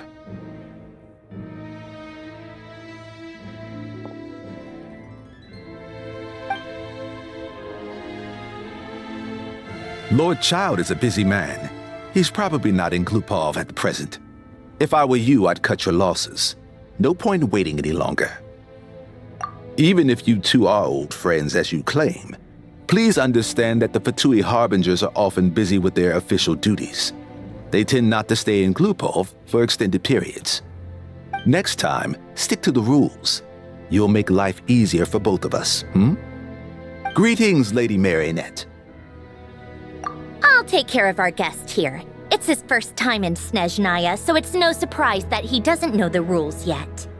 I trust no choice words have been exchanged. No misunderstandings I should be aware of. No, Lady Marionette. No incidents to report. Whew, that was a close call.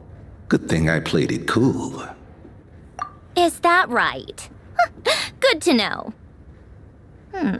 Wait, where's Paimon? Under the weather? That's hard to imagine. She's always buzzing with energy. I take it she's still adapting to the climate. Happens to a lot of people. It's even colder here than in Nodcry. Has she seen a doctor? I can get you one if you need. All right then. Well, let me know if you run into any other problems. Why else? I was just about to sit down for some much-needed tea time when I heard that an old friend of Tartaglia's had shown up outside. No appointment, nothing. And, as obnoxious as it may be to show up uninvited at Glupov, I couldn't help but take pity on the poor soul who was waiting outside in vain. So I had no choice but to abandon my freshly brewed piping hot tea and come to see this mystery guest for myself. Well, I felt our time working together in Nodcry warranted some courtesy. I couldn't exactly let you freeze to death out here in the wind. Unfortunately, I can't invite you inside either. The rules of Glupov wouldn't allow it, and as a harbinger, I have to lead by example. On the plus side, Snezhnograd actually has some class, unlike Nasha Town. Torchlight Books has a very nice selection of teas and cakes, so we can catch up there. Your treat, of course. Because I already wasted one perfectly good cup of tea today. That's why.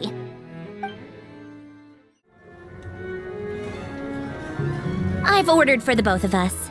No objections, I assume. I'm sure you trust my taste.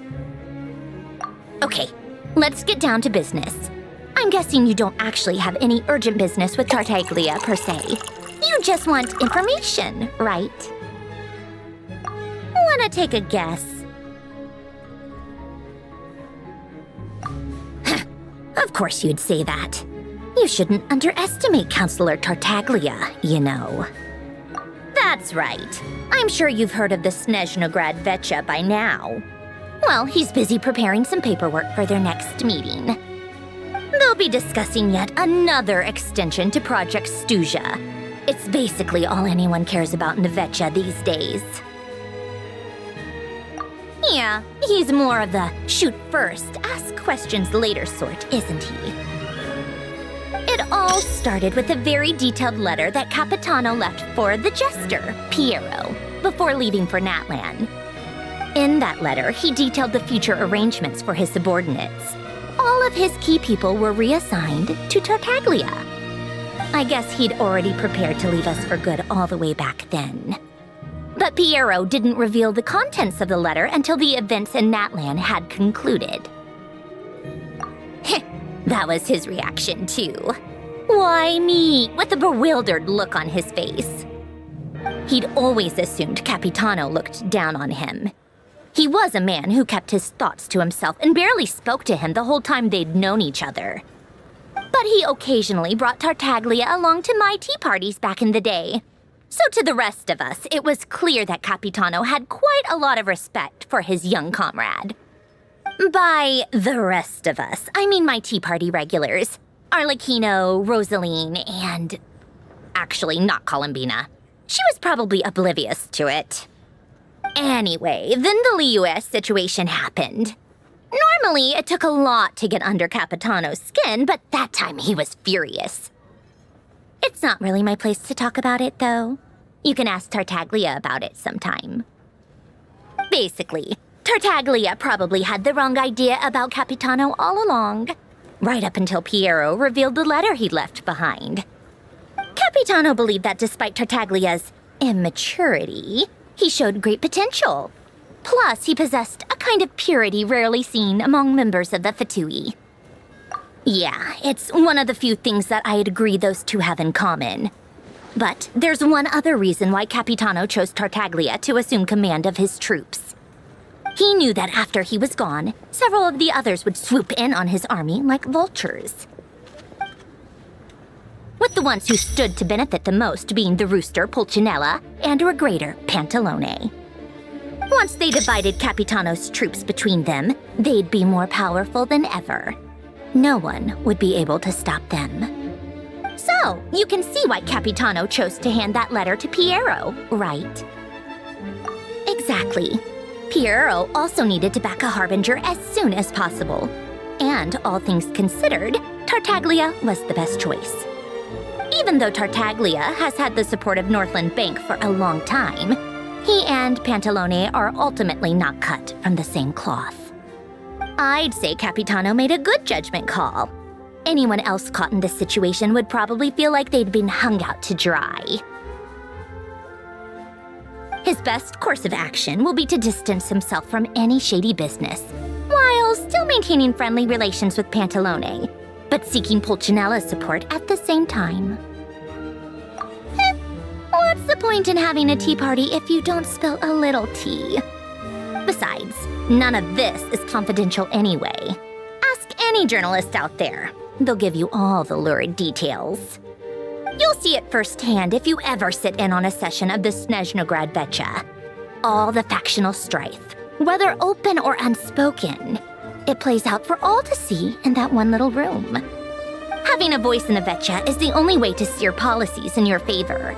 So, every person in that room represents a particular interest group. Pantalone, for instance, represents the financial sector, and Tartaglia represents the Fatui soldiers.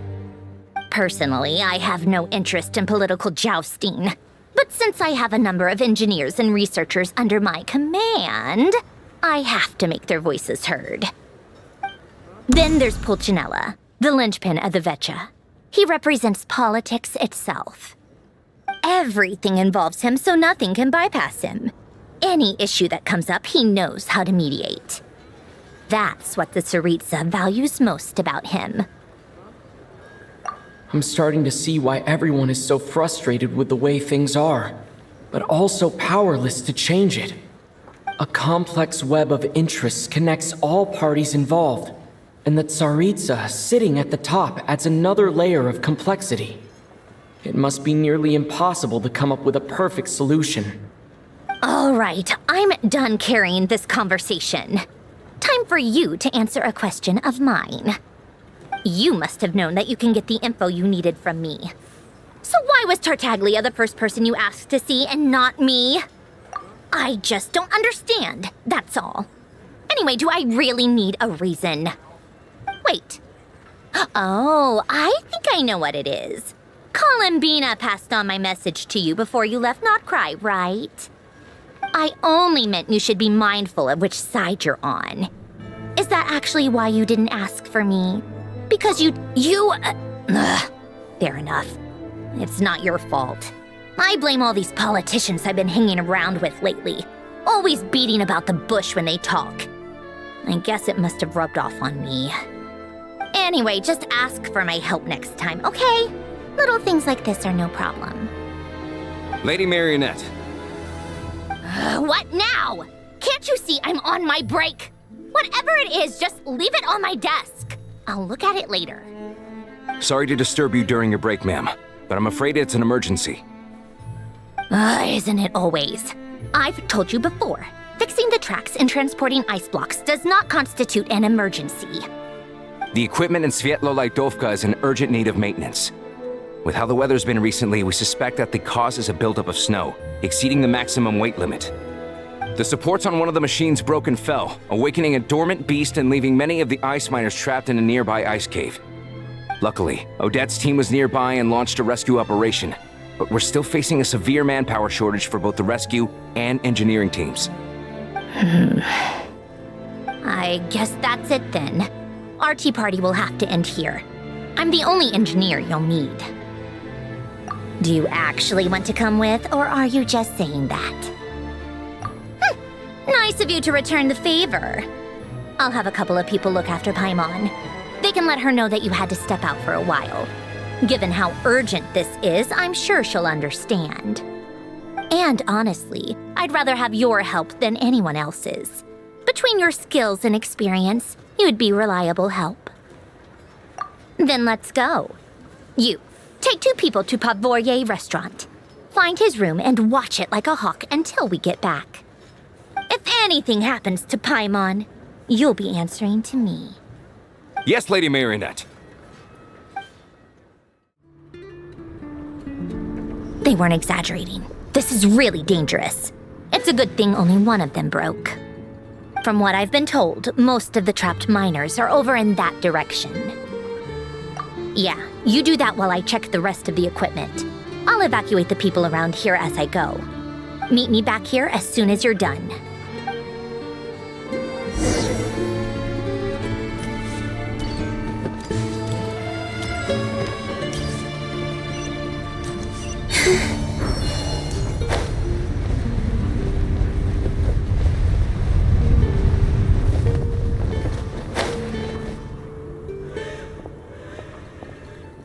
I have to be getting close. Don't go any further.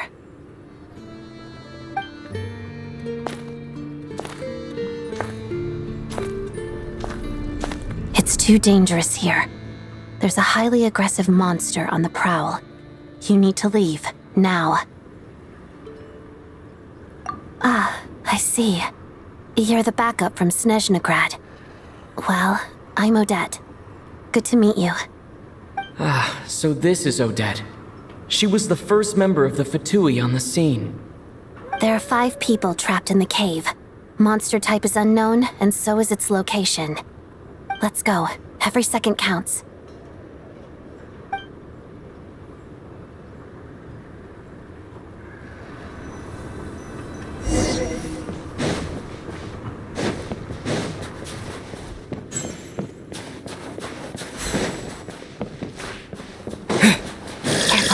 Something's moving.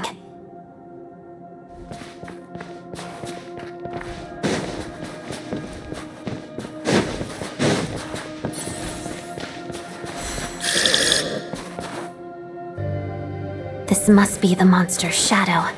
Looks like a tough opponent.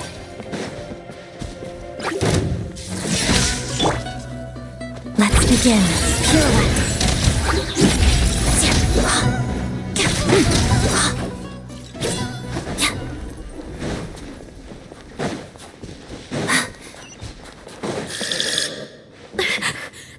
Stay back!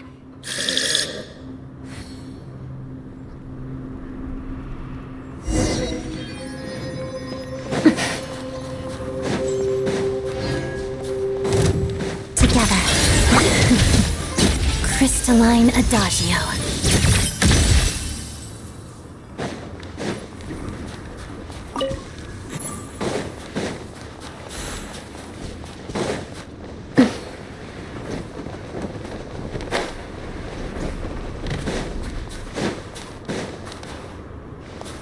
I see them.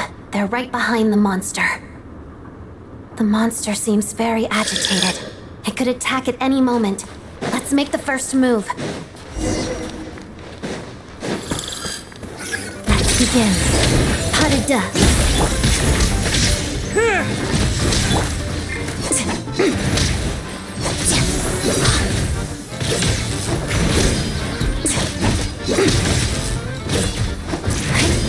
Together, pirouette. Witness the snow swan's grace. Lightning flash! Yeah! Yeah!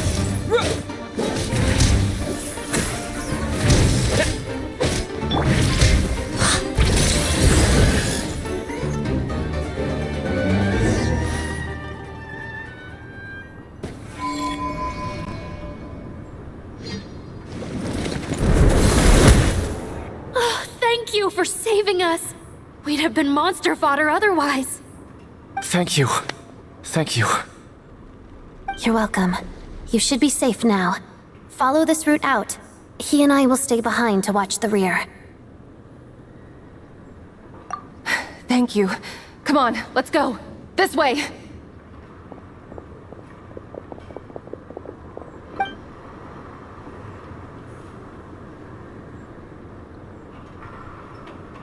I've searched the area. Pretty sure the monster made a tactical retreat. Yeah, but with us here, it won't be coming back anytime soon. It may be small, but don't be fooled. It's a ferocious beast. People are just food in its eyes. It's lucky we got here when we did. The trapped miners have been successfully evacuated. Time for us to leave. Wait, this place. There's something unusual about it.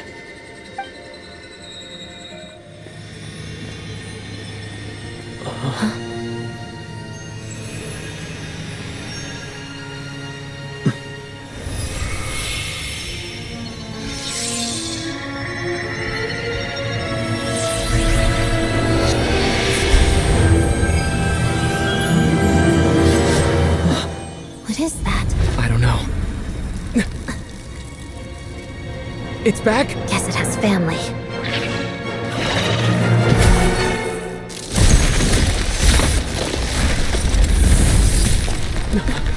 This way.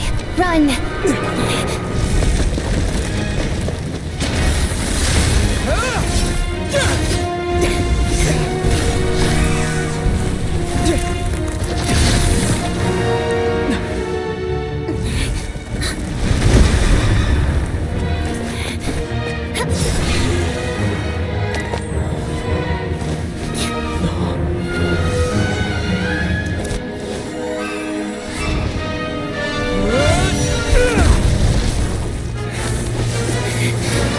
Thanks. Let's get out of here.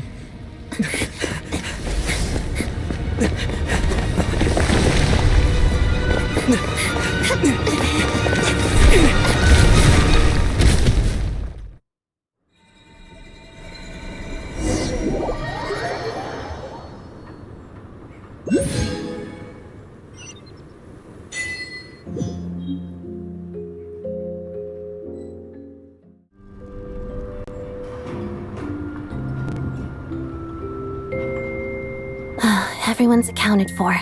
We managed to rescue them all. We also placed a sign at the entrance to the cave, warning people to stay away. You really held your own today.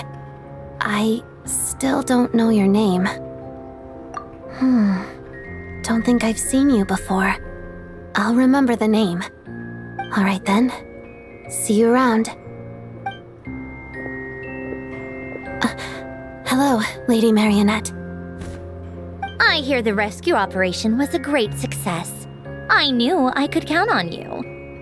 What brings you here, Odette? Here for a performance? No, a Fatui mission.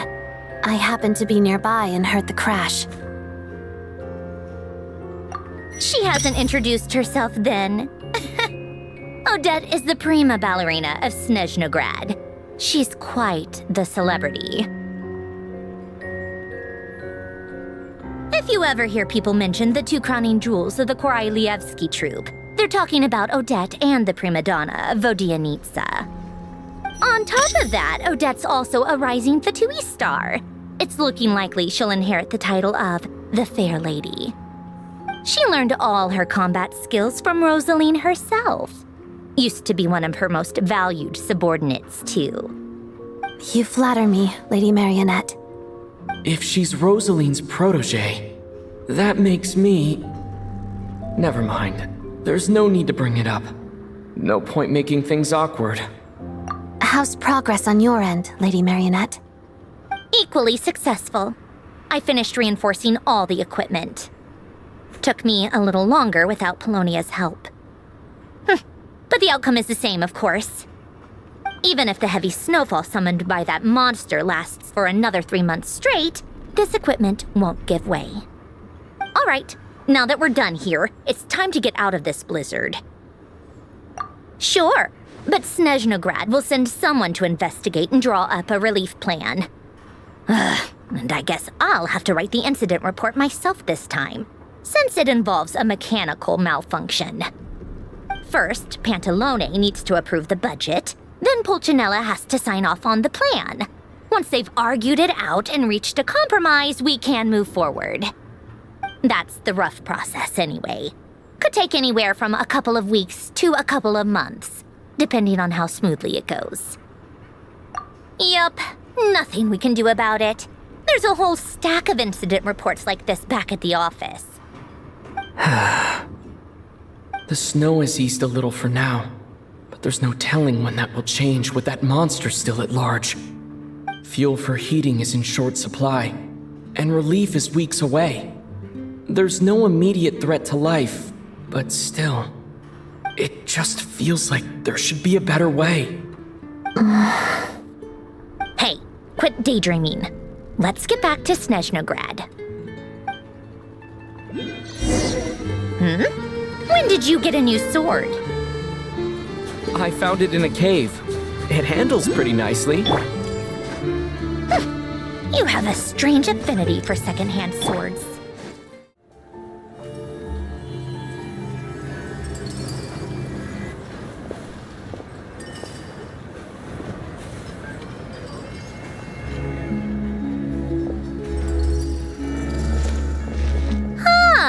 Well, if it isn't Counselor Tartaglia, Mr. Big Shot himself. Go easy on me, all right? I'm still recovering from the interrogation the real Big Shots put me through. Hey, comrade, it's been too long. I heard you came looking for me earlier. Nicest surprise I've had in a while. Good to see you too, Odette. I'm guessing you guys just got back from Sviatlo-Lajdovka. How'd it go? Crisis averted? It went fine. How about you? Any new developments?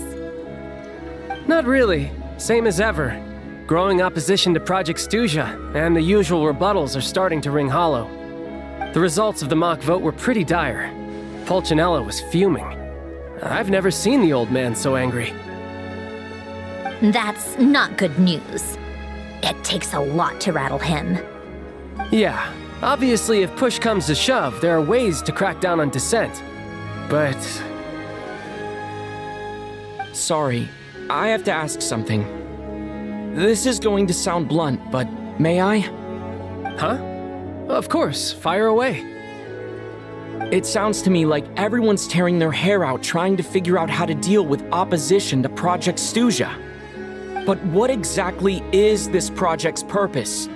And how can it be so important that even people like you two refuse to stand up for the ordinary people of Snezhnaya? Interesting.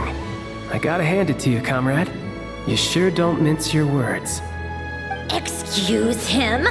What does he mean, refuse to stand up for ordinary people? Oh my gosh. How does he dare speak to the Harbingers like that? Are you interrogating us now? It's okay, Sandrone.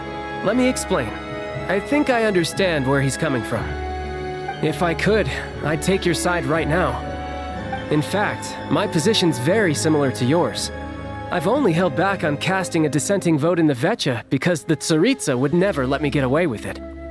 Still, I have a responsibility to the Fatui armed forces, so I do what I can to make their voices heard. Most of them are just regular folks from small towns far from the capital. I'm sure you've seen how much those kinds of places are struggling right now. Oh, and for what it's worth, I'm from Arepasak myself. Things aren't going so swell there either. The Tsaritsa wants to create a better, safer future for the people of Snezhnaya, but she's thinking long-term. I don't doubt that from where you're standing, Project Stuzha seems to be creating all sorts of issues for everyone. But considering the Tsaritsa's vision for the future, these are sacrifices worth making. Sounds cold, I know, but I promise it's not as black and white as it seems. Maybe Sandrone and I can't oppose Project Stuzha outright, but we're constantly raising our concerns in Vecha meetings. And even though we can't put an end to it, there are plenty of other ways to make a difference. We're trying everything we can think of, and so is Pulcinella. I respect Her Majesty the Tsaritsa and trust her decisions. But at the end of the day, I'm still just a normal guy who cares deeply about my homeland. And my family, who all live here. There's no way I would ever abandon them. As contentious as things can get within the Vetcha, there's no selfishness or malice behind it. Everyone wants to get through this period as smoothly as possible. The issue is that there's no way of pleasing everyone under the present circumstances. Most of the time, we're trying to decide on the lesser of two evils, which obviously isn't a great look. But that is not the same thing as being blindly loyal to the Tsaritsa. No one's got their head in the sand here. We're all well aware of the way things are. We're just doing our best to make it work. In fairness to Snezhnaya, she rushed to Svietlo Lidovka's aid the moment she heard that people were in danger. And even Tartaglia, who used to only care about the thrill of the fight, is clearly doing his best to rise to the demands of his new role as counselor. Hey, come on. There's only so much we can say, so don't press us too hard. Look, I know how untenable the Tsaritsa's position looks if you don't understand her motives. Maybe you've heard already, but she's currently leading her army on a campaign to the east to defeat the monster that's been causing these brutal blizzards. Striking that monster down will be a significant step in dealing with the present energy crisis. As laser-focused as she is on realizing her lifelong ambitions, she's still putting time and energy into taking down this powerful monster. To me, that says a lot. If she thought Snezhnaya and its people didn't matter in the grand scheme of things, why would she waste her time on something like this? Thanks. I meant every word I said, though. I wasn't just trying to placate you. I've already done more than enough diplomacy for one day. I still think this adventurer raises a very important point. Our two harbingers have made their positions very clear. But there are many others in the Vetcha who must feel trapped and forced to vote against their conscience. I think it's a very valuable quality to be willing to speak one's mind, despite the risk of offending powerful figures. You can say that again. I highly doubt we'd feel the need to explain ourselves so much if we didn't know you so well. Forgive me, adventurer, but might I be so bold as to ask about your background? How is it that you can converse so openly with two harbingers? Oh, haven't you been properly introduced? Easier said than done. I like to think I'm not the kind of person who goes around busting open people's old wounds. I've only learned his name so far, and no details of his experiences. Is something wrong? Uh-oh. Is there no avoiding the subject of Rosaline? No, it's just... all right, I guess there's no getting around it.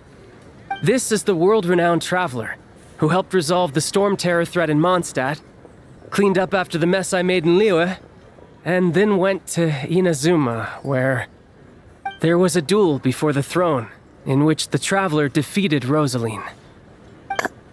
Oh. I'm sorry. I didn't think you two would be seeing much of each other, so I figured it wasn't worth bringing up. It's fine. It was a long time ago.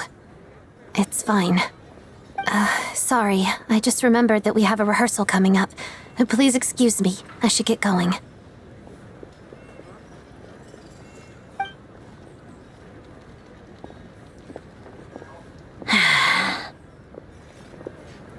I've mentioned this to you before, remember? She was Rosaline's most valued subordinate. But they didn't actually get along. Not that Rosaline was really the type of person to make friends, but death has a way of resolving a lot of conflicts. Don't let it weigh on you. Like she said, it was a long time ago. It's in the past now. Odette has a very different personality from Rosaline. Give her some time. I'm sure she'll work through it. Oh, by the way, where's Paimon? It's not like her to hide away. She hasn't been feeling well, so she's resting at Podvorier restaurant. I got a couple of my people to look after her while we were gone. Oh, right. Sorry to hear that. Poor thing. Reminds me of when Tonya was little. She really felt the cold back then, used to get ill all the time. I felt so bad for her seeing her lying in bed, coughing. She was so mature for her age, though. Whenever someone came to visit her, she'd greet them with a smile and would never complain. I'm sure Paimon's a good kid, too. You're a little short on manpower, right? Let me have a couple of my people take over for yours. I'll send my most capable and reliable. They'll make sure Paimon can recover in peace. Well, that would be great. Your people are more qualified. Hey, don't mention it. I'm sure you have things to do. Hopefully this takes a load off your mind. So no more accusing me of not being on your side, all right?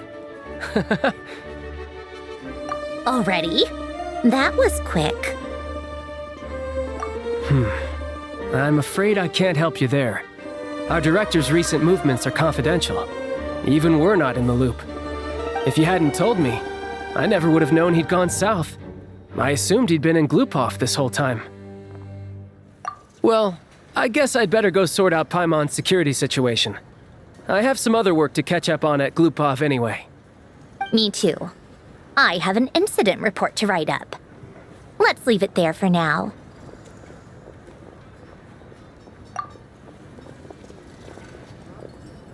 I guess everyone's in a difficult position. But Tartaglia's right. I have things to do. Things I want to do. And things I ought to do. To start with, I should ask Alosha if he knows any way to help Svietlolaidovka.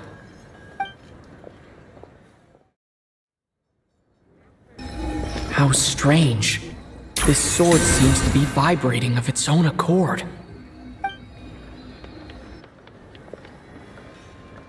It's a very faint vibration, but it's getting stronger as I get closer to the statue of the Seven.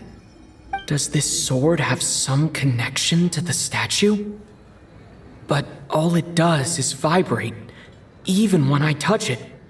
That place I got this sword from was definitely out of the ordinary. Maybe I should try channeling the power of cryo.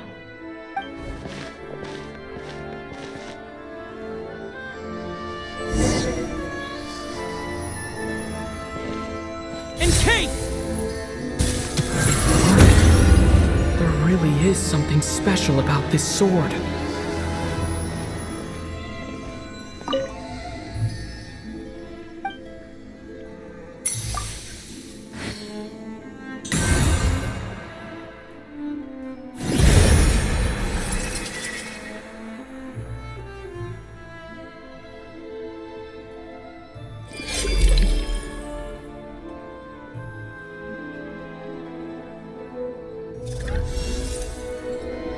I don't really understand what just happened, but I'm pretty sure this sword just got a little more powerful.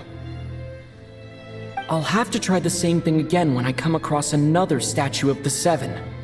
In the meantime, I'd better go find Alosha.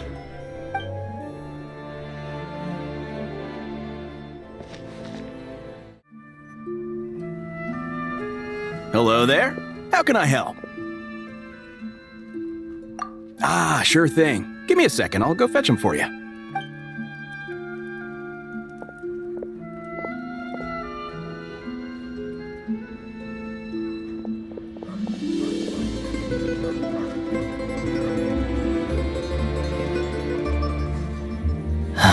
It's a familiar story. I've had similar experiences. Although Snezhnagrad doesn't deliberately delay or withhold relief, those first few days of waiting for help are always the hardest. It's a fundamental contradiction. If emergency relief can't be delivered in time, what's the point in even calling it emergency relief? Not necessarily. I think there's a good chance that Kresnik Krystal from Stratomoros will start flowing into the market. When we resolve Stratomoros' energy issue, it's like we open the floodgates. A huge backlog of crystal is now available to the townspeople. There's no way they can use it up at once. A lot of them will probably stockpile it and slowly work their way through. Probably a good idea, since energy prices are only going to keep rising. But there will always be people who urgently need Mora. Exactly. At the current prices, selling crystal is an easy way for an ordinary person to make a fortune. Hey boss, how much do I have left in my account? 1 second, let me check.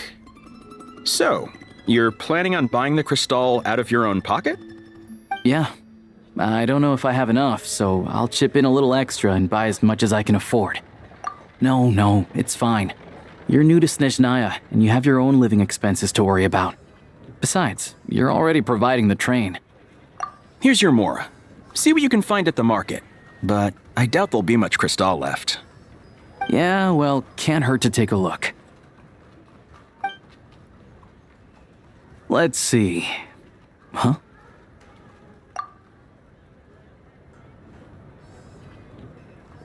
Oh, Alosha, and... Hello. I didn't realize you two knew each other. Yeah, I take on some odd jobs in the city to supplement my hunting income. Sometimes I work as a cleaner or prop hand at the theater where Odette is one of the big stars, so I've met her a few times. When the weather's as bad as this, it's better for a hunter to adapt than to keep looking for game. Yes, and we sometimes need extra help.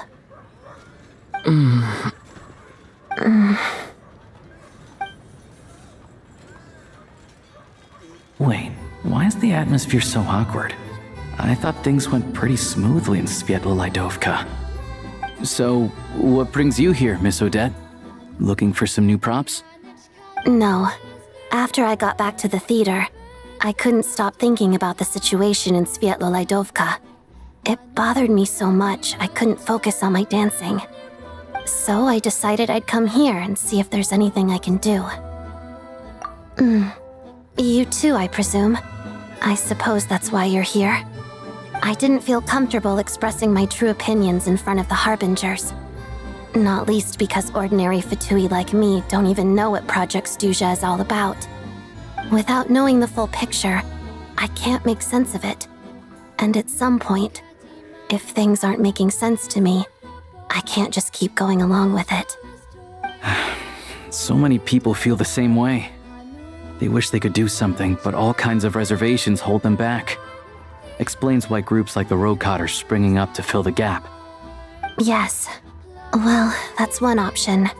But there are risks to consider with organizations like that. The Fatui does not encourage their activities. Right, because things can get out of hand, and it's hard to hold the right people accountable when they do. I've heard about a few cases like that. Sandrone said Odette was on track to inherit the title of the Fair Lady. If so, she'll be able to find out what Project Stuja is really about. Still, it's probably a little soon to ask her about that. There may be more to the story. What's on your mind? I think we can both agree that no matter which side you're on, it can't stop you from doing the right thing. Where there's a will, there's a way.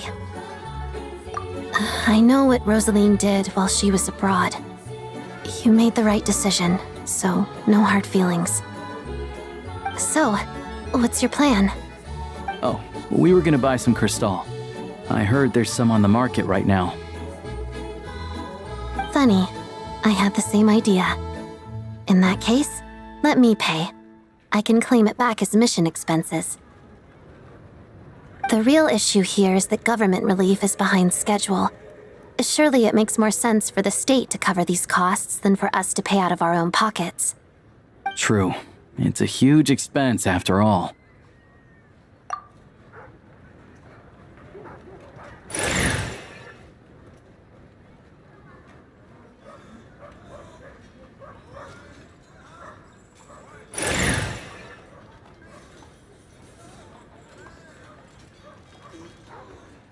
Let me see.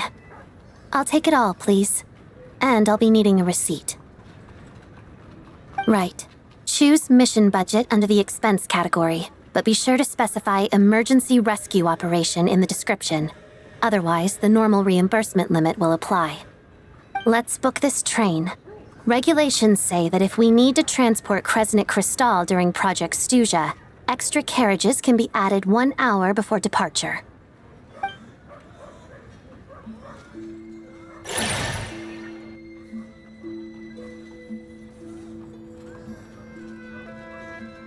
That should do it.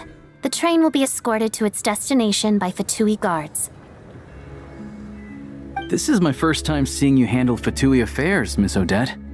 It seems you're as skilled an officer as you are a dancer. You flatter me.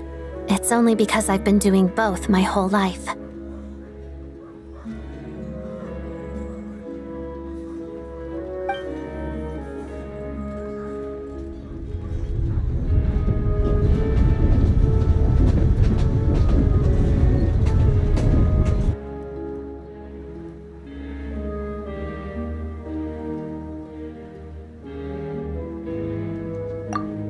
Anyway, I bet you've been non-stop today, am I right? Any idea how Paimon's doing? What's wrong? Who's Paimon? His travel buddy. Hasn't been feeling well. She caught a cold right after they got to Snezhnaya. Sounds like she's important to you. I can't believe you've been dealing with this on top of everything you've been doing to help the people of Snezhnaya. I've got nothing going on right now, so I'll join you. I want to see how she's doing. May I come too? I have some candy that someone gave me back in Svietloleidovka. Plus, I know a little bit about relieving cold symptoms. All right then, let's go.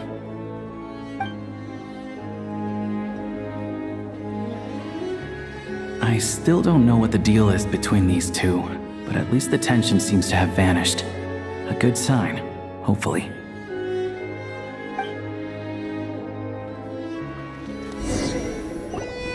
Hello. Sorry, but there's a sick person recovering in this room. Can I help you?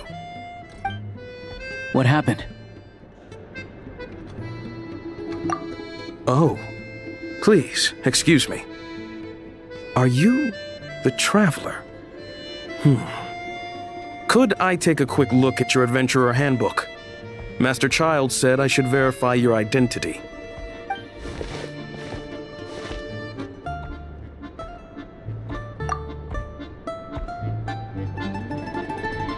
Ah, it's really you.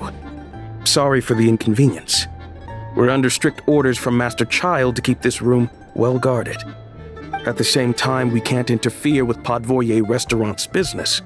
That would only seem all the more suspicious and draw unwanted attention to this room. Besides myself, a few of my colleagues are stationed in and around the restaurant, in plain clothes, of course. Rest assured, you're in safe hands. I didn't expect such a high standard of protection. Well, Master Child handpicked us for this special assignment. We're not about to let anything go wrong. Anyway, I won't keep you any longer. Please, head inside.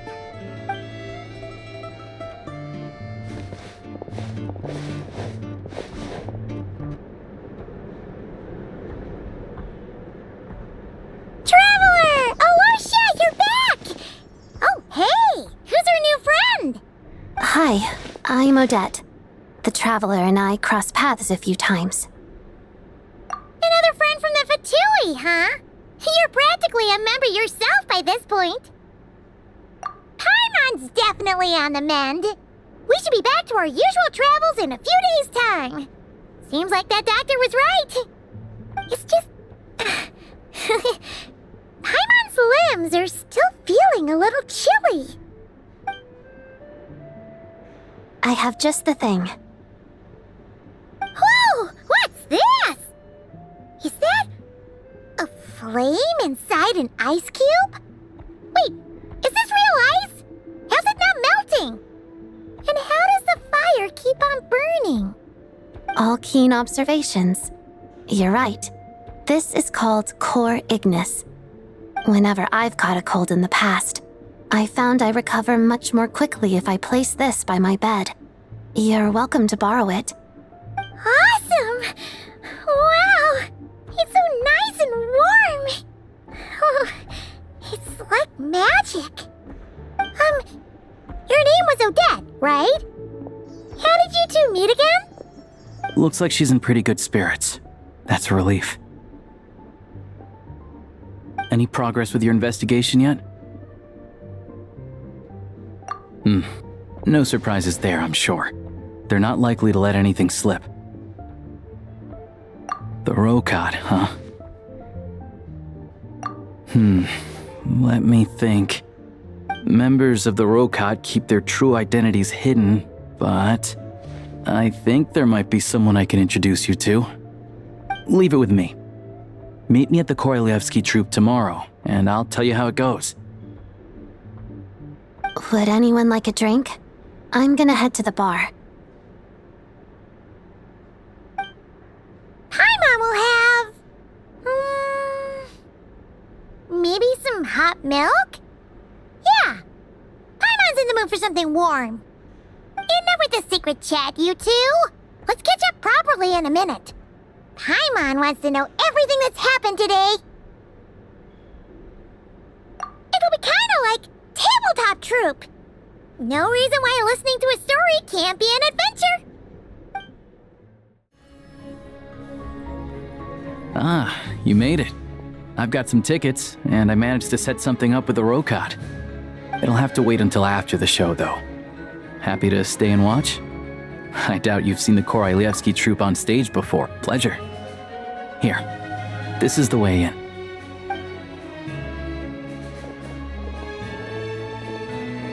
Please present yourself for a routine inspection in accordance with theater regulations. Thank you.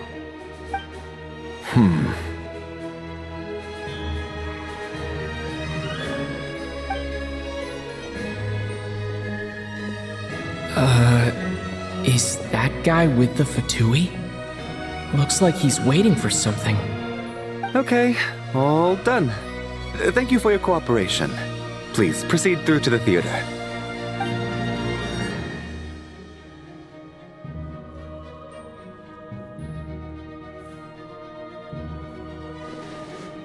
What's up? Everything okay? Snezhnaya's business and political leaders are always passing through here, so it makes sense that security's tight. Still, it's a little unusual to see the Fatui's Armory Palace guard here. You saw him, right? The guy right at the back. Strong, silent type. His name's Valeri. He's part of the Special Assignments Battalion, but I only ever see him here for one thing: to look for a guy named Mitya. Supposedly a researcher, though he never seems to put much time in at the office. The theater is one of his favorite places to hang out when he's playing hooky from work. But that's not for us to worry about. Let's go. The show's about to start.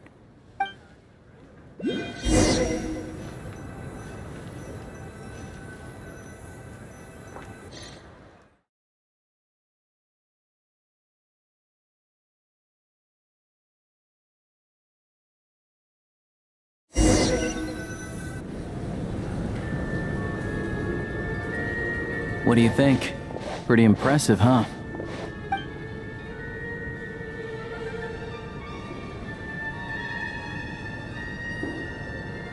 Oh, the one in Fontaine? I hear it's iconic. Never seen it for myself, though. Here we are, just in time. Sorry, coming through.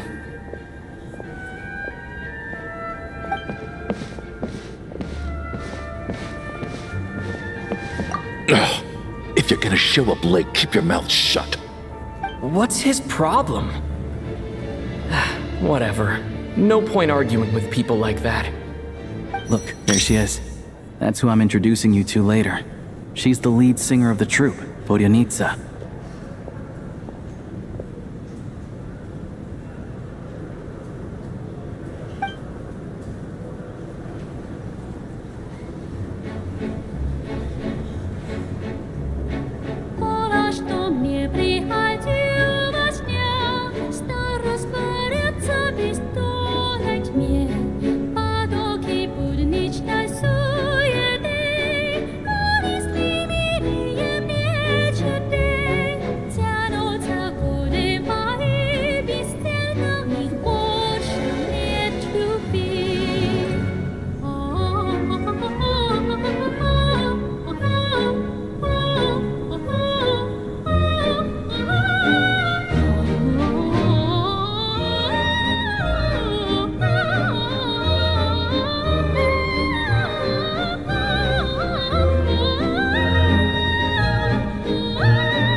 this leads directly to the green room. They're expecting us. Vodyanitsa will be waiting for us there.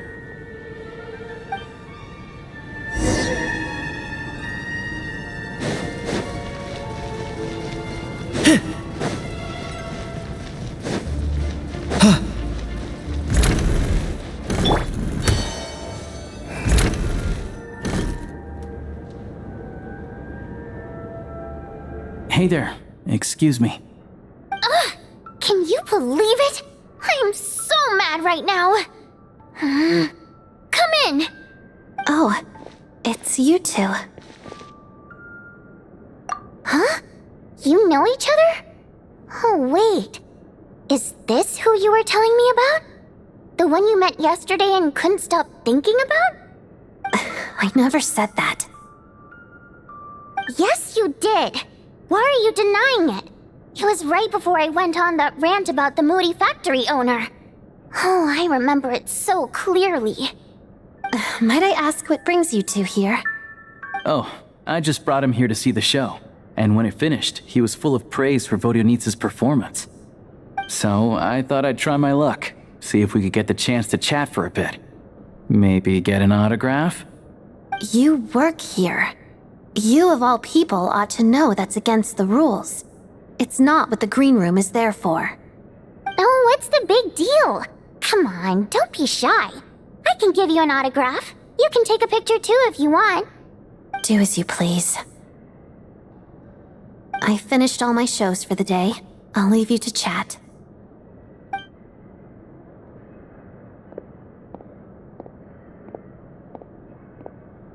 I wasn't making that stuff up, you know.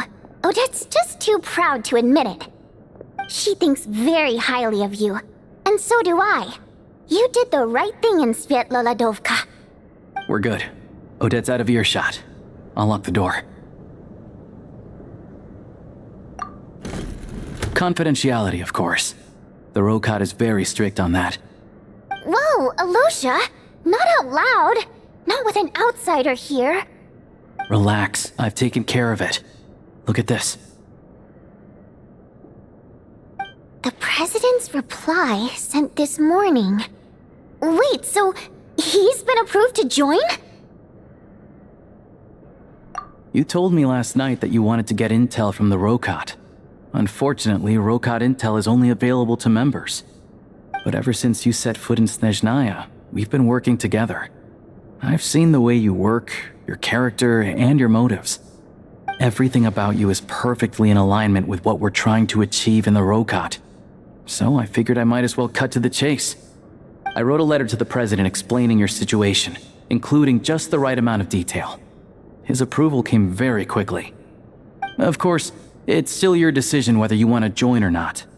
We'll respect your choice. Well, assuming Odette was telling the truth and she didn't misjudge you, I guess we don't need to worry about you blowing our cover.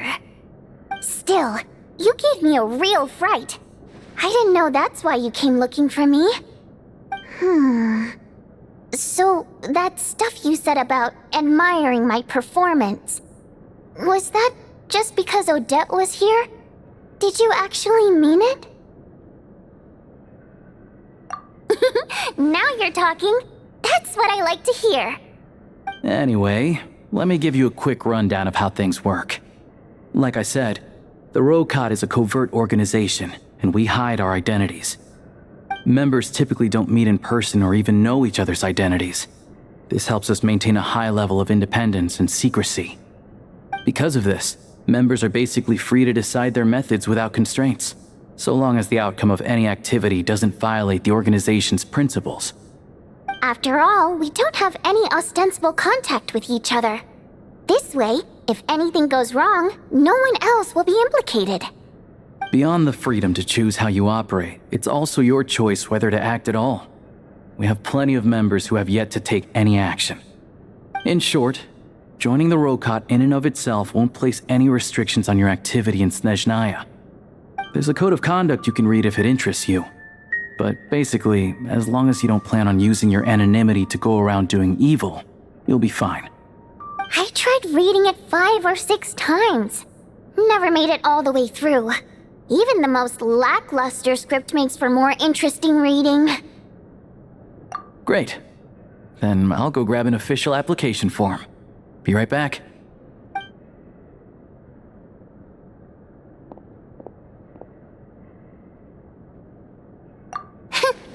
Well, Alosha has this pet dog, you see. His name's Tagarin, and this one time, Alosha brought him backstage. Tagarin took quite a liking to me, so I played with him for a little bit and fed him some treats. Then, the Rokot was out on a mission one day, and even though we were all in disguise, Tagarin recognized me right away. Just a coincidence, really. We didn't report it to the higher-ups, though, to avoid dealing with the fallout. Like, my job at the theater, for instance. I really needed to make ends meet. By the way, what were you complaining about just before we came in? Did everything go okay with Chuganov? Everything did not go okay. That's why I was so mad. I tried to make some small talk with him before I went on stage to fish for intel about the Iskra manufacturing plant. But he wouldn't take the bait. No matter what I said, he kept dodging the question. And then he started complaining. He said he didn't appreciate his second-rate seat in the stalls because he usually gets a private box. I mean, what did he expect? Everyone knows that if you want a box seat, you buy a ticket well in advance. I had to juggle things around just to get him a half-decent seat. Yeah, meeting Chuganov in person has definitely been a disappointing experience. Oh, you probably don't know who we're talking about, do you? Chuganov was that older guy you were sitting next to today. I'm sure he didn't make a great first impression on you either. To the citizenry, he's a family man and a kind boss. But our interactions with him tell a very different story. It's one thing to ask for a favor, but he acts like it's his right. He always expects special treatment. Take the ticket situation, for instance. I've actually gotten him a private box in the past. But not only was he not even grateful, now he's acting like I've sold him short this time. Not to mention that he's never paid for a single one of his tickets. And another thing, if he's such a big family man, why doesn't he bring his wife and daughter to see the show once in a while? I've never seen them here, not even once. Calm down, Vodyanitsa. If you won't do it the easy way, we'll have to try the hard way. But first things first, here's your application form. Go ahead and fill it out.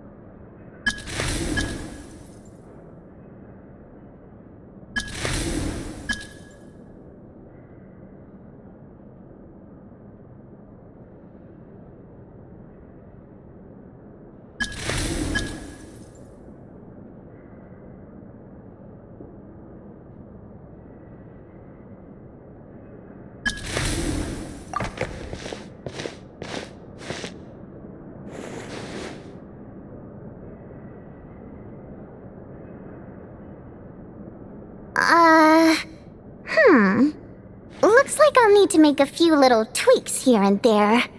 But other than that, you're good to go. We'll hold on to this for you. Alright, now that we're officially Rokot comrades, I can tell you. Chuganov is the target of our current operation.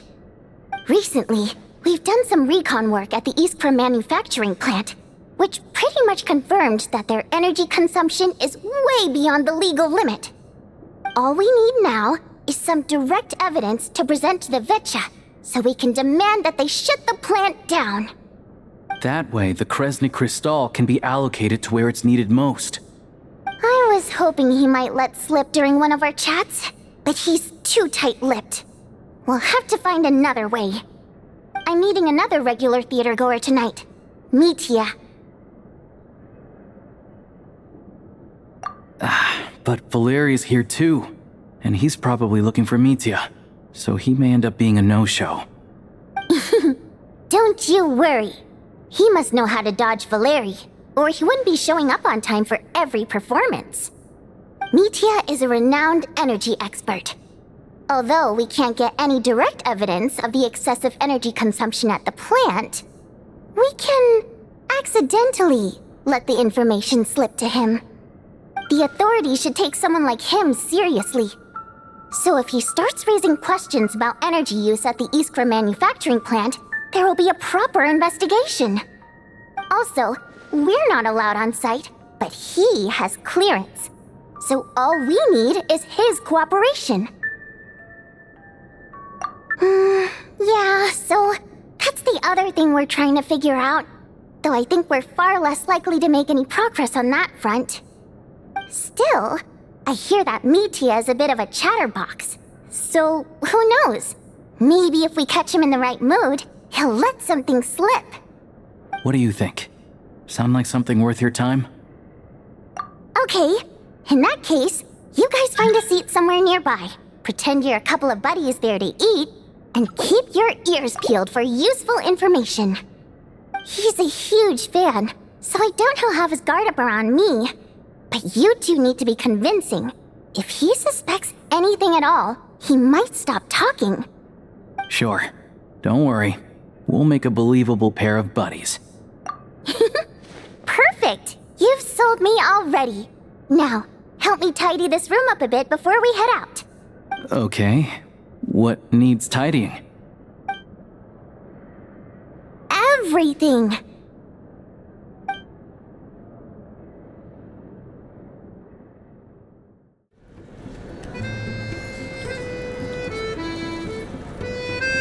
We come here often, so we shouldn't stand out.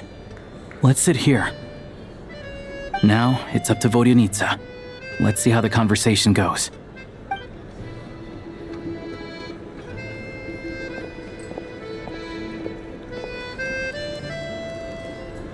Mr. Mitya! Over here! Over here!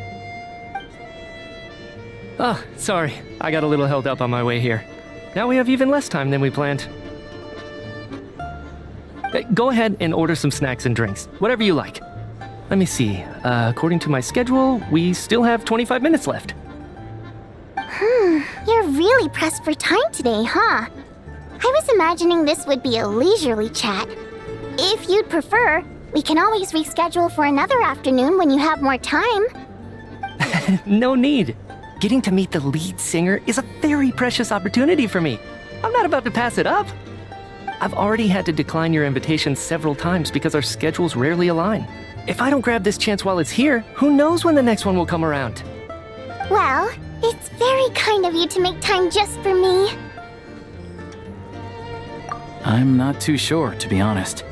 But Snezhnaya is full of weird and wonderful things like that, so people tend not to bat an eye.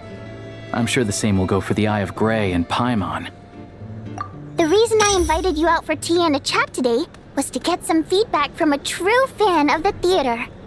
Well, I genuinely have nothing bad to say. No matter how many times I hear you sing, it never gets old. It always seems fresh and new somehow. Maybe it's because the more times I listen, the more details I notice. Or maybe you simply improve with every performance, delivering it better each time. Thank you! I'm delighted to hear that! Could you give me any specific examples? Oh, yeah. The piece you sang today, for example. Beneath the Frozen River? Hey, what's with you? I'm just praising a good performance. I always used to find that such a bleak and lonely song. But the more you listen, the more you realize that it's not as cold and nihilistic as it appears. When you really dig down into it, there's a certain level where you're surprised by the emergence of hope. Wow, I'm impressed. I didn't expect you to pick up on that. Actually, I only tried out that angle after talking with a composer. Still, Beneath the Frozen River wasn't on today's program. Oh, really? But it's a classic. You sing it every time. Almost every time. Oh, well then, let me say a few words about that other all-time classic, Flying in the Wind from the Mountain Sparrow. I didn't sing that one today either. My voice wasn't quite up to it, so I switched it out at the last minute. Oh. But, Sorry, Mr. Mitya, but you were at the theater today, yes? Of course I was! Remember? I said hello to all the troupe members before the show started. You, Odette, and the others. So, what did Odette sing today? Elegy of the Snow-Winged Goose, of course. Correct. I see. You find my singing boring, don't you? That's why you don't remember a single song. Looks like I'll need to cut a few from the program next time. No, that's not it. I swear. All right. I'll be straight with you. I'm sorry. My mind was wandering as you took the stage today.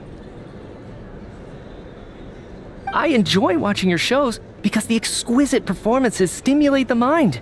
It always sparks some inspiration for my research. So, whenever I get stuck at work, I come to the theater for a change of pace. Odette's dance during the Elegy of the Snow-Winged Goose today was simply incredible. It got me wondering what she's been going through recently. That look of sheer defiance in the face of utter tragedy? It was so inspiring. I started scribbling in my notebook right away. Not that I made a ton of progress in the grand scheme of things, but I still think it was productive. By the time I snapped out of it, the entire show had finished. So what you're saying is, you didn't listen to my singing at all? Unfortunately not. I'm sorry, I don't know which is more disrespectful. The fact that I don't always come for the show itself, or the fact that I missed your performance. Seems like things are getting a little awkward. Mitya just stepped into a conversational minefield. If there's one thing Vodyanitsa doesn't like, it's people who show disrespect for her performance. This meeting was so hard to set up. Don't tell me it's already falling apart.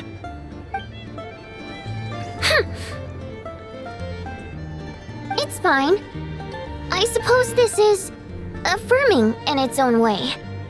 At least, it shows that our performance really touches people's hearts, right? Don't let it bother you. It certainly doesn't bother me. She's showing a lot of restraint. Well, I'll be sure to let Odette know how much you adored her performance. Please don't say that. I always love your performances too. It's just that inspiration struck at the wrong time today. I'm usually all ears. I know, I can tell. That's why I value your opinion. I'm sure some people can't stand it when others praise their coworkers right to their face, but not me. No, sir. Fair enough. I still feel kinda bad, though. But you know what I really can't stand? People who only show up to the theater to pretend that they're cultured. Makes me sick to my stomach. Oh, yeah, 100%. There are too many of those people around. By the time they're walking out the door, they've forgotten all about the show. What's wrong? You look furious. I don't know if you've heard about the boss of the Eastborough manufacturing plant. He isn't even a theater investor, but he always demands the same privileges as actual investors. Box tickets only, premium drinks, even the right to request specific songs. Well played, Vodyanitsa. Seems like she's harnessing her rage to steer the conversation back on track. Now that you mention it, I've interacted with that guy before. I gotta say, everyone holds him up as an example of a benevolent businessman, but I don't know. I don't see it.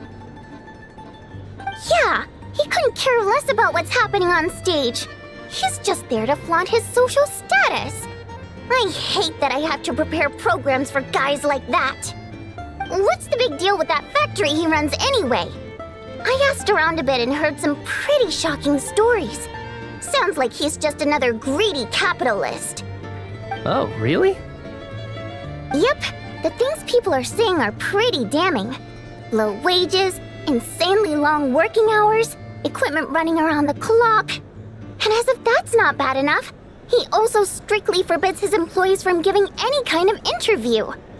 Project Stuja has now been extended so many times, we're at the point where crystal rations for the common folk are barely enough to survive on. Yet he even wants to get his greedy hands on them just to boost his own profits. If the rumors are true, he's in serious violation of the law. Interesting. So you've heard about it too? What? So it's really true? Who knows? I've only heard the same rumors you have. But there's no smoke without fire. The Rooster's been coming down on us hard lately, demanding that we track and trace every single batch of Crystal. My coworkers in the Department of Energy have been tearing their hair out over it. The Rooster? I didn't realize he cared that much. Yeah. Even though there are no restrictions on Crystal trading, the poor will wind up freezing to death if we let the rich buy as much as they want. That's clearly unfair. Looks like we'll need to arrange an investigation into the Iskra manufacturing plant as soon as possible. I never knew you kept up with current affairs beyond the theater, Miss Vodyanica. You really have a heart for the common person.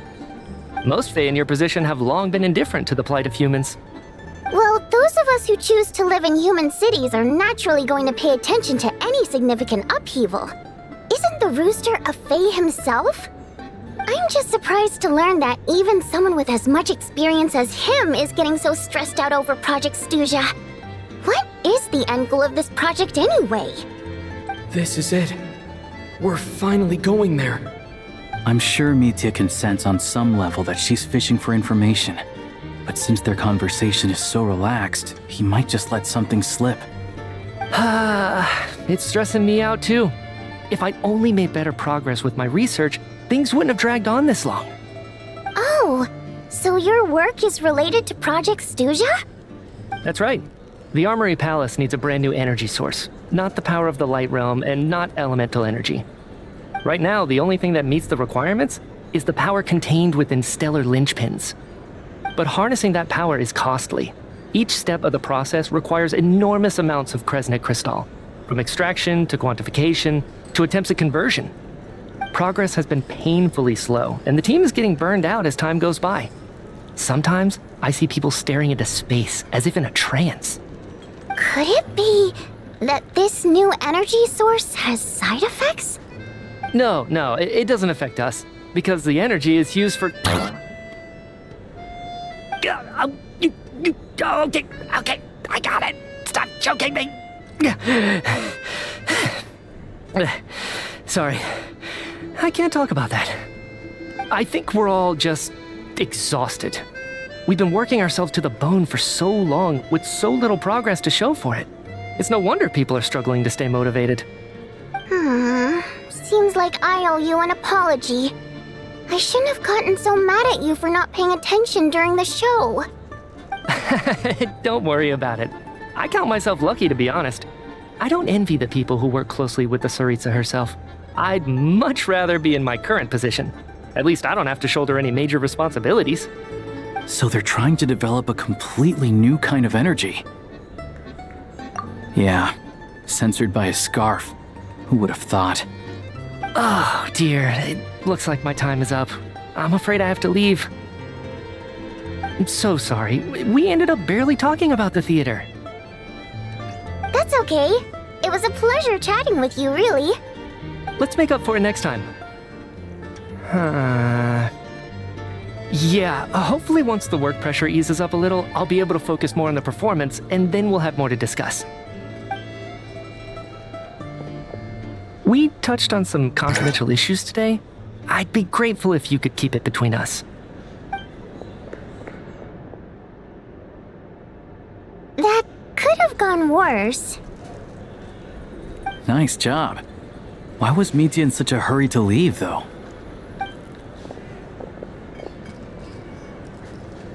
Sorry, routine inspection.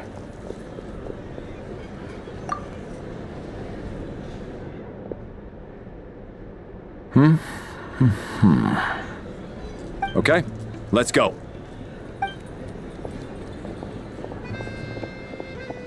So he wasn't rushing to get back to work. He must have calculated that Valeri would find him here in exactly 25 minutes. That's frighteningly accurate. One of the main duties of the Special Assignments Battalion is to ensure that important figures stick to their schedules. All right, time for us to get going too. Excuse me, check please. We'll settle our check too, then. Oh, hello there. Mr. Mitya paid the check before leaving. He also asked me to pass on a message. He said it was an honor to share his tea break with Miss Vodyanitsa and her two friends. Wait. So he knew we were here all along? This raises a lot of questions. Did he deliberately mention the new energy source so that we'd overhear it? Maybe his work isn't confidential after all. Maybe the key here is the purpose of this new energy. I guess that's the next thing to look into.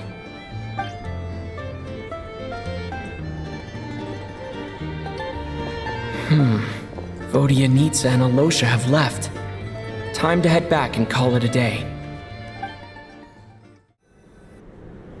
You're back! Here pretty early today. Paimon was just gonna mention that. After she woke up today, Paimon felt like her temperature was completely back to normal. But her strength still hasn't returned. Still, there's some good news. Paimon thinks she might have figured out the source of the problem. It's like there's some kind of mysterious power affecting Paimon. Paimon's never felt this way before during any of her travels. She only started feeling this way since we arrived in Snezhnaya. That's right. The Armory Palace needs a brand new energy source. Could that have something to do with this? What is it? You're making that face again. You know, the one you get whenever you have a light bulb moment?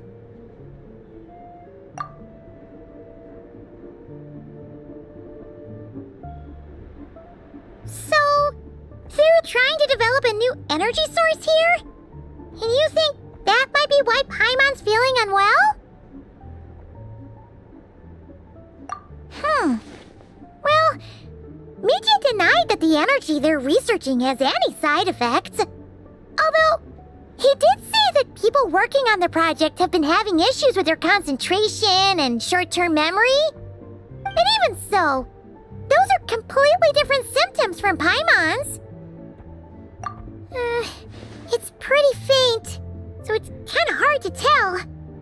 But, if anything, it seems like it's coming from roughly the same direction as the Armory Palace.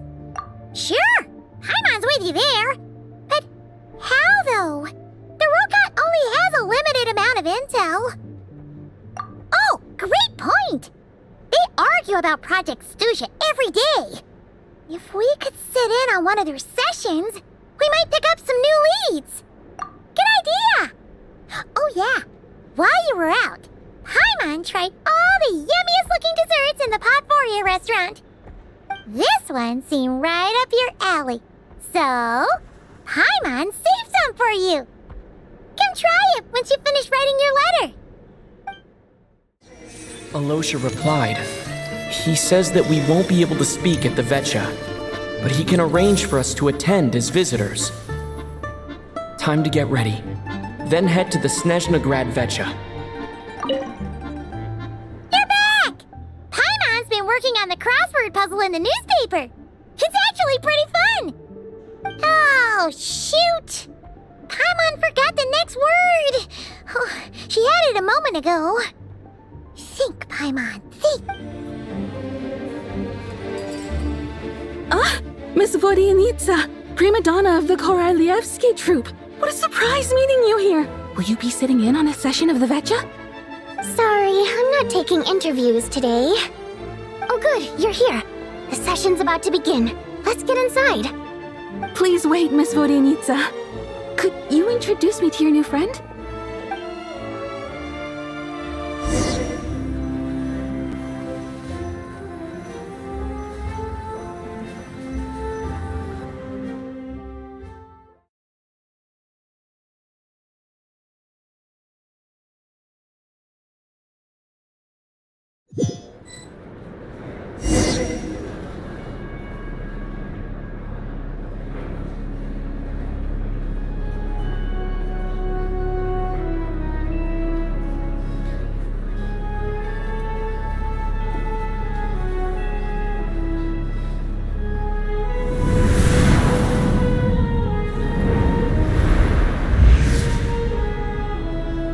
In summary, the energy management commitments made for the outgoing period have been delivered upon. Furthermore, both the production and consumption of Kresnik Crystal show clear signs of stabilizing. The relevant agencies have assessed the present circumstances and determined that the status quo can be sustained until the next period. For detailed statistics, I would refer you to the industry reports that have been distributed to all persons present. It should also be noted that while the recent blizzards have led to a significant increase in people's energy expenses, this is strictly a short-term phenomenon associated with a remotely located monster. Her Majesty the Tsaritsa is giving her full attention to this matter. We should have every confidence that it will be dealt with swiftly and conclusively. A financial report on disaster relief is also present in this report, courtesy of Pantalone. They cover the same old ground every single time. The rooster never seems to mind, but everyone else is getting tired of it. There's a general lack of trust. People aren't seeing any tangible benefits that affect them directly. Of course, none of that will be reflected in any of the reports on the table. Yeah, if it weren't for these hard copy documents, I could have at least made something up. Oh, don't mind me. I'm just out here trying to hit my interview quotas. Bring out the kvass. Ever read it? If I remember correctly, you guys don't even have a sales permit. Okay then, best-selling street stall newspaper in town. Order! We will now open the floor to the representatives.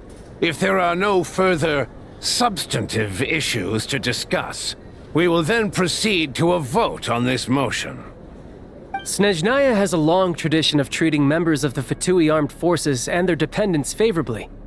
But recent surveys shows that Fatui families in remote areas have access to 15% less crystal than the average civilian family in Snezhnograd. It's been said many times before, but it bears repeating now. There needs to be a clear and consistent rationale behind how crystal is allocated, or we will soon face immense public backlash. Perhaps you wouldn't need to keep repeating yourself if you would hear me out for once. I say again, true consistency exists only in principle. In the real world, fairness is relative. You appear to treat resource allocation as a simple function of production and population. So what about when the equipment used in production breaks down? Have you factored that into your equation? And do you even know how long it's been since Snezhnaya last conducted a census? If I knew the answers to questions like that, I'm sure I'd be a very wealthy man. And I doubt I'd be going by child. I'd like to bring the focus back to the specific issue I raised. Or do you wish to deny that favorable treatment for Fatui dependents is our long-standing policy? It's easy to be a critic when there's no accountability. That seems to be a running theme in the anti-Project Stuja cohort. Defeat the ringleader and all other problems will magically resolve themselves. That's what they seem to think. But in case you aren't aware, not one jot in my report would change whether Project Stuja continues or not. So you have no intention whatsoever of finding a solution to this problem? On the contrary, I'm the only one here who ever brings solutions. Child opened by speaking up for the armed forces. Regrator struck back with style and a war of words ensued. Our reporter was live on the scene to get the audience's reaction as it all unfolded. Who do you support? The people have spoken!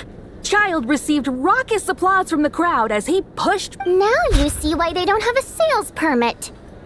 However this reporter wants to spin things, I haven't forgotten that Tartaglia was representing the Northland Bank when we first met in Liyue.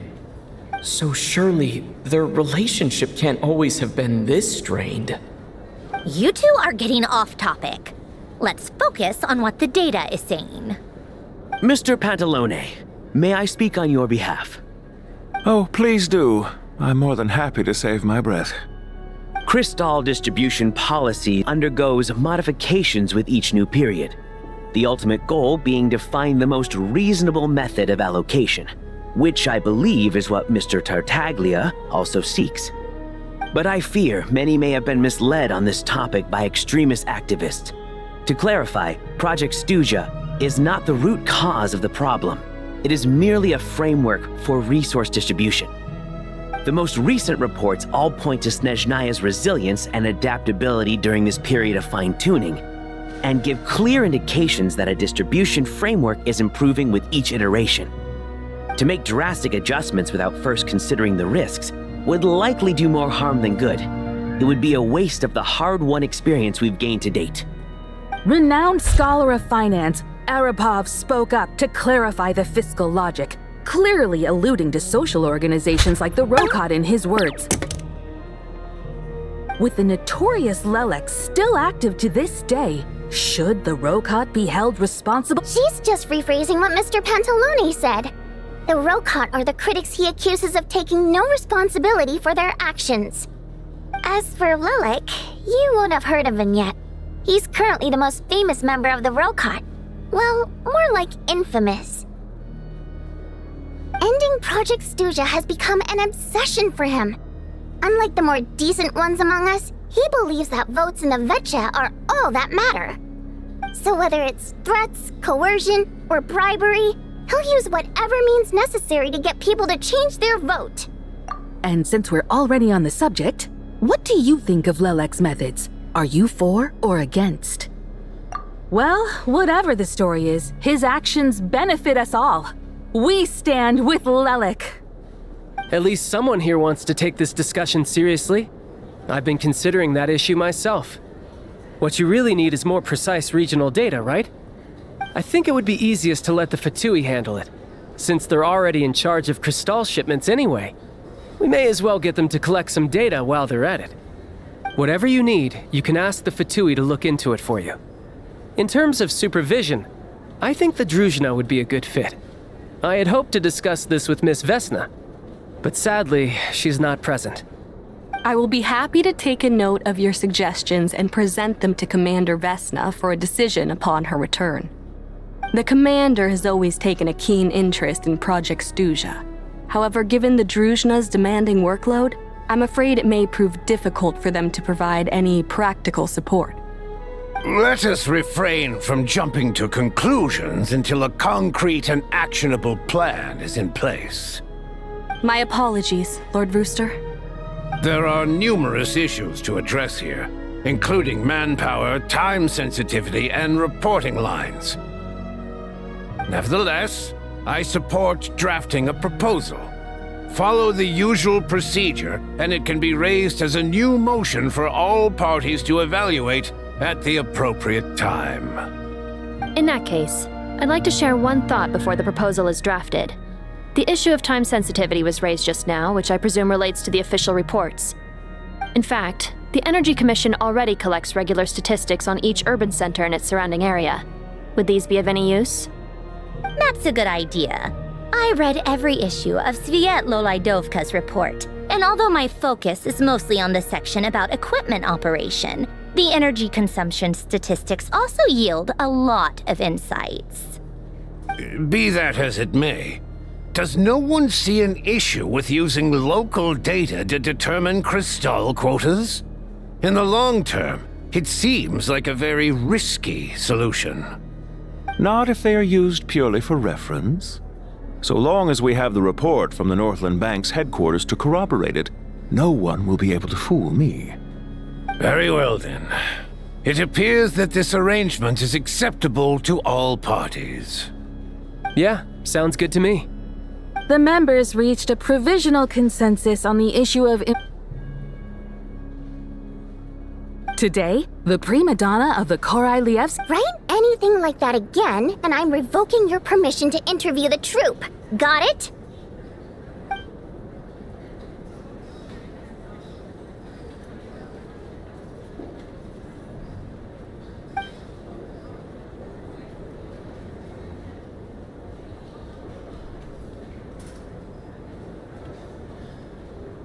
Now then, If there are no further contributions from those present, we shall proceed to the final vote. Hey, check it out! What made him vote against? Why now?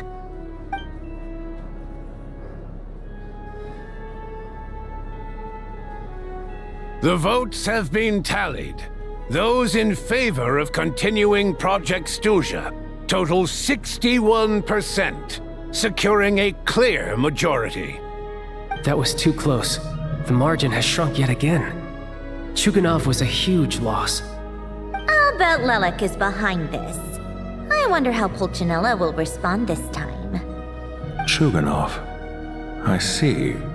Lelek strikes again. Yes. Go, Lelek. Once Project Stuzha is defeated, our unwavering support at Bring Out the Kvass will finally pay off when we make our comeback. In accordance with the result of this vote, Project Stuzha will remain in effect until the next Vecha period. Finally, may I remind us all, we debate only for the greater glory and solidarity of our nation. May the aurora shine ever on, and the tundra always stand firm. The session is concluded.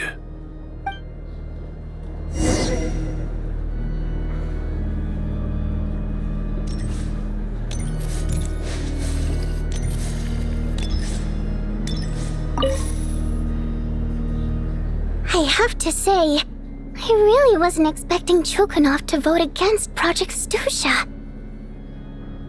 Well, in principle, Snezhnaya's business and political elites ought to be the ones least likely to oppose it. As we heard, Project Stuzha is basically just a resource distribution framework that requires everyone to cut back during the winter. But even if the policy got cancelled, the Tsaritsa's energy needs wouldn't suddenly go down. The extra demand from the public would have to be filled from somewhere. So logically, the factories would have to take the hit. I got a letter from Mr. Mitya just before today's session. He said he's confirmed that there are issues around overtime and excessive energy consumption at the Iskra manufacturing plant. In a situation like this, once the Rooster receives the report, he'll order the factory to halt production and submit to an investigation before issuing a penalty. But that's a week-long process, and thus didn't make it onto the Vecha agenda this time. I don't think he suspects anything so far. Exactly. And as you know, he's a very selfish person. I was originally gonna try and flip him after he received notice of the official sanctions. My plan was to convince him that the whole thing was completely unfair. Rather than just sit back and take the hit while his factory stopped production, he'd be better off voting to end Project Stuzha. At least that way, no one else would be able to make any money either, because all the factories would suddenly have more limited energy to work with. But now, he's already voted against it, which means someone must have used more forceful means to change his vote, just like with everyone else who flipped. Yeah, no one knows why Lelek is so obsessed with ending Project Stuzha, but by the looks of it, he's inching closer and closer to success. Lelek must have strong motivations, given how he'll stop at nothing to achieve his goal. Maybe he knows the full truth of Project Stuzha. Maybe my next step should be to focus on him. All right.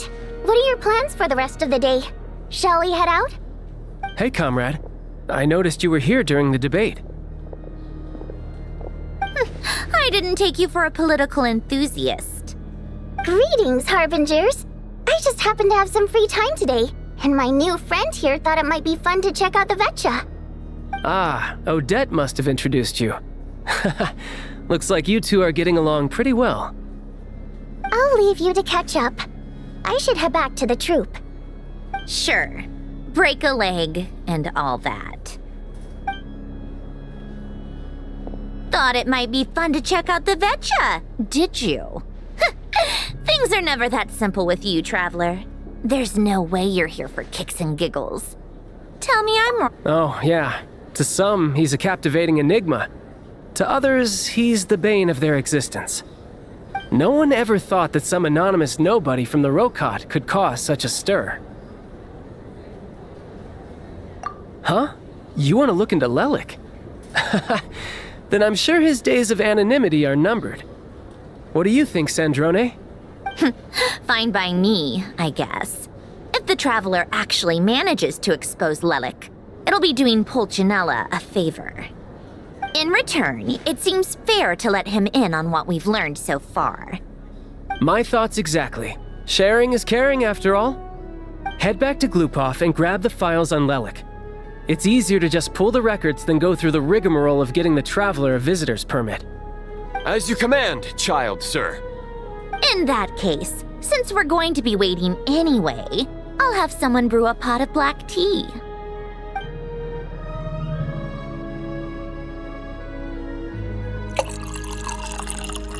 One common thread among the many incidents Lelik has been involved in is that the victims are all too scared to share any real information about him. Clearly, he must have threatened them in some way. His modus operandi is to silently infiltrate the scene and leave a threatening letter behind. But neither the letters nor the crime scenes ever yield any clues to his identity. So all these files have to offer are short statements by the people affected. They don't give us a lot to go on. If nothing else, it shows we're dealing with a trained professional who's versed in counter-surveillance. Yes, and to that point, he often strikes in highly secure locations. The victims are high-ranking and influential people who take their personal security very seriously. Somehow, Lelik slips right into their rooms without making a sound. There's never any eyewitnesses, nor the slightest trace of a break-in. If he can get in and out undetected, it means he can strike without warning. Not that that's ever happened so far, but the thought is enough to scare these people sleepless. It's hard to believe that a human being could pull this off flawlessly every time, so they switched the focus of the investigation to Faye. Unfortunately, no one's found anything yet. Careful, don't underestimate me. Although truth be told, I'd probably find it hard not to blow my cover. Direct confrontation is more my style. We haven't ruled out the possibility of Lelik being human. It's just, there can only be a handful of people in all of Teyvat who'd fit the profile. Faye, on the other hand, plenty would have the ability, but few would have the motive. No, not as strong as me. You'll never find the culprit with criteria like that. Let's go with a little weaker than me. There's no denying that Master is strong, but meticulous. We can only hope. He's just trying to find a reference point. Stop getting fixated on who's stronger than who. But that's the most important thing. In my opinion, anyway.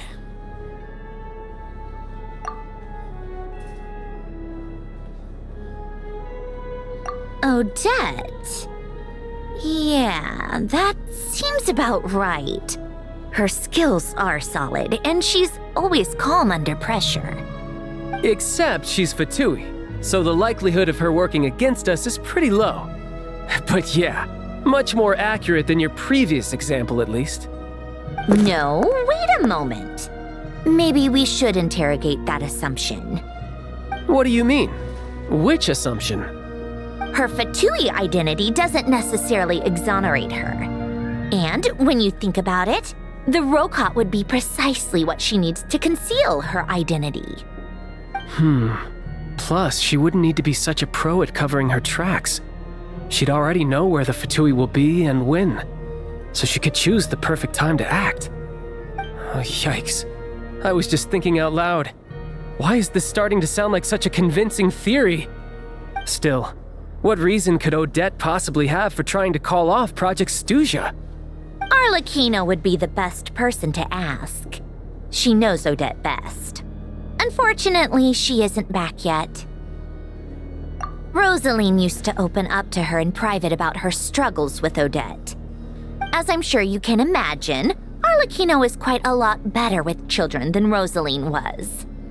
She gave her some tips on how to handle the situation, and Rosaline managed to reach a settlement with Odette before leaving.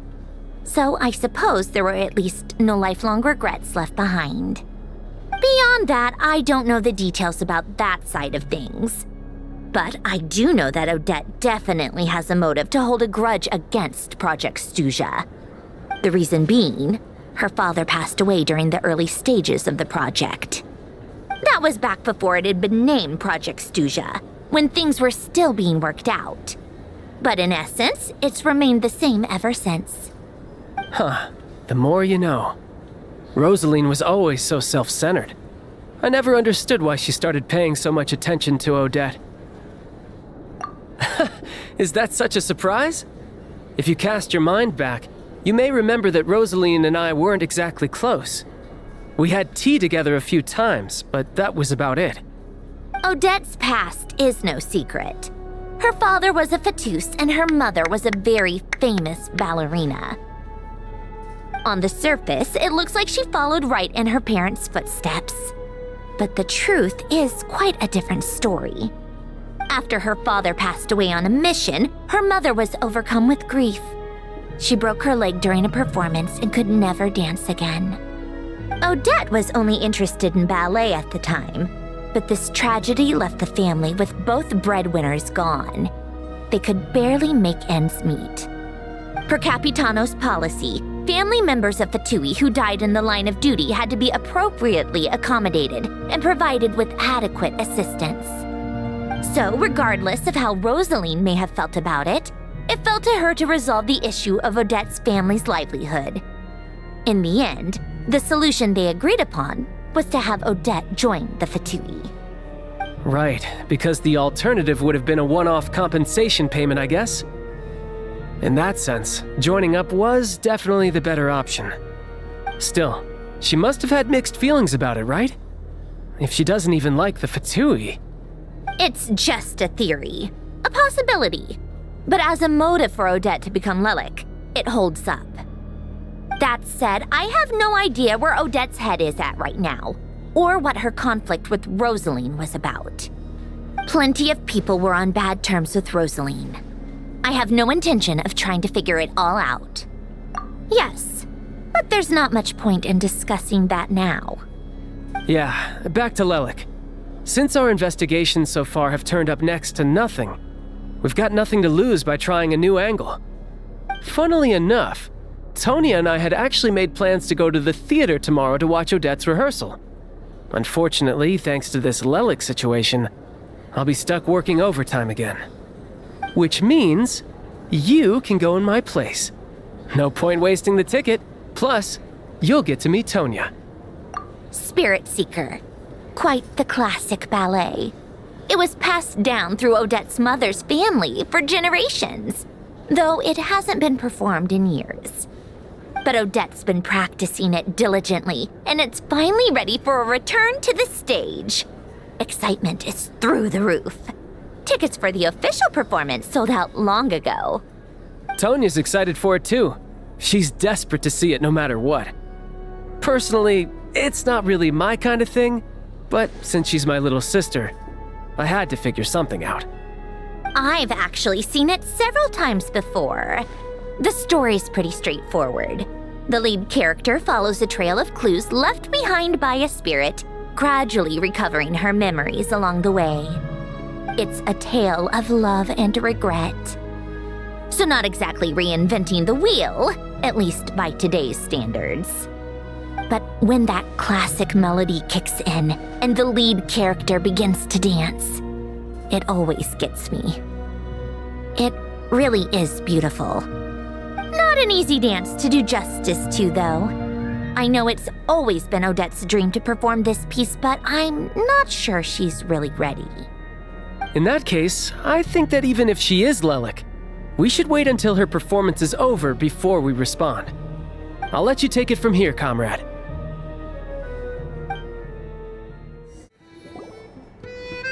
Sounds like you've made a ton of progress today.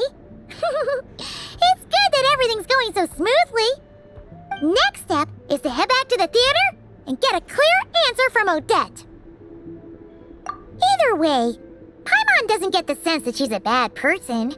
Sure, she might have done some pretty extreme things, but Paimon bets she has her reasons. Maybe this is going too far, but With everything she's managed to do so far, wouldn't it make more sense in theory to be even more, heavy-handed?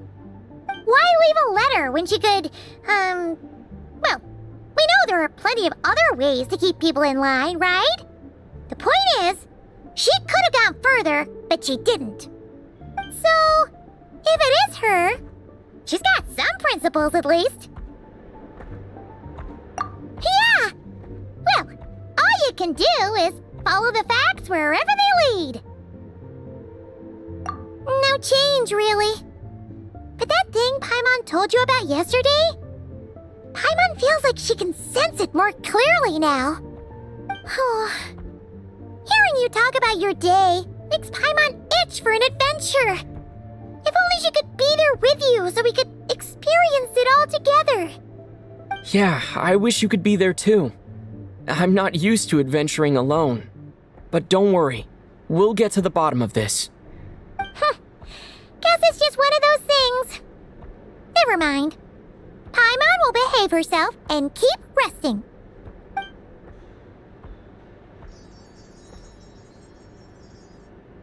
If Odette is Lelik, she may well have inside information on Project Stuja. Her father was involved with the project's early implementation and tragically died in the process. Now, she's dedicated herself to bringing it to an end. It's hard to imagine she could have gotten this far without knowing anything at all about the Tsaritsa's true intentions. When she spoke to us as a member of the Fatui, how much did she let on? And how much was she hiding? Only time will tell. Maybe tomorrow, everything will be answered. Hey look! It's snowing! Could be a tough day ahead. Make sure you wrap up warm tomorrow.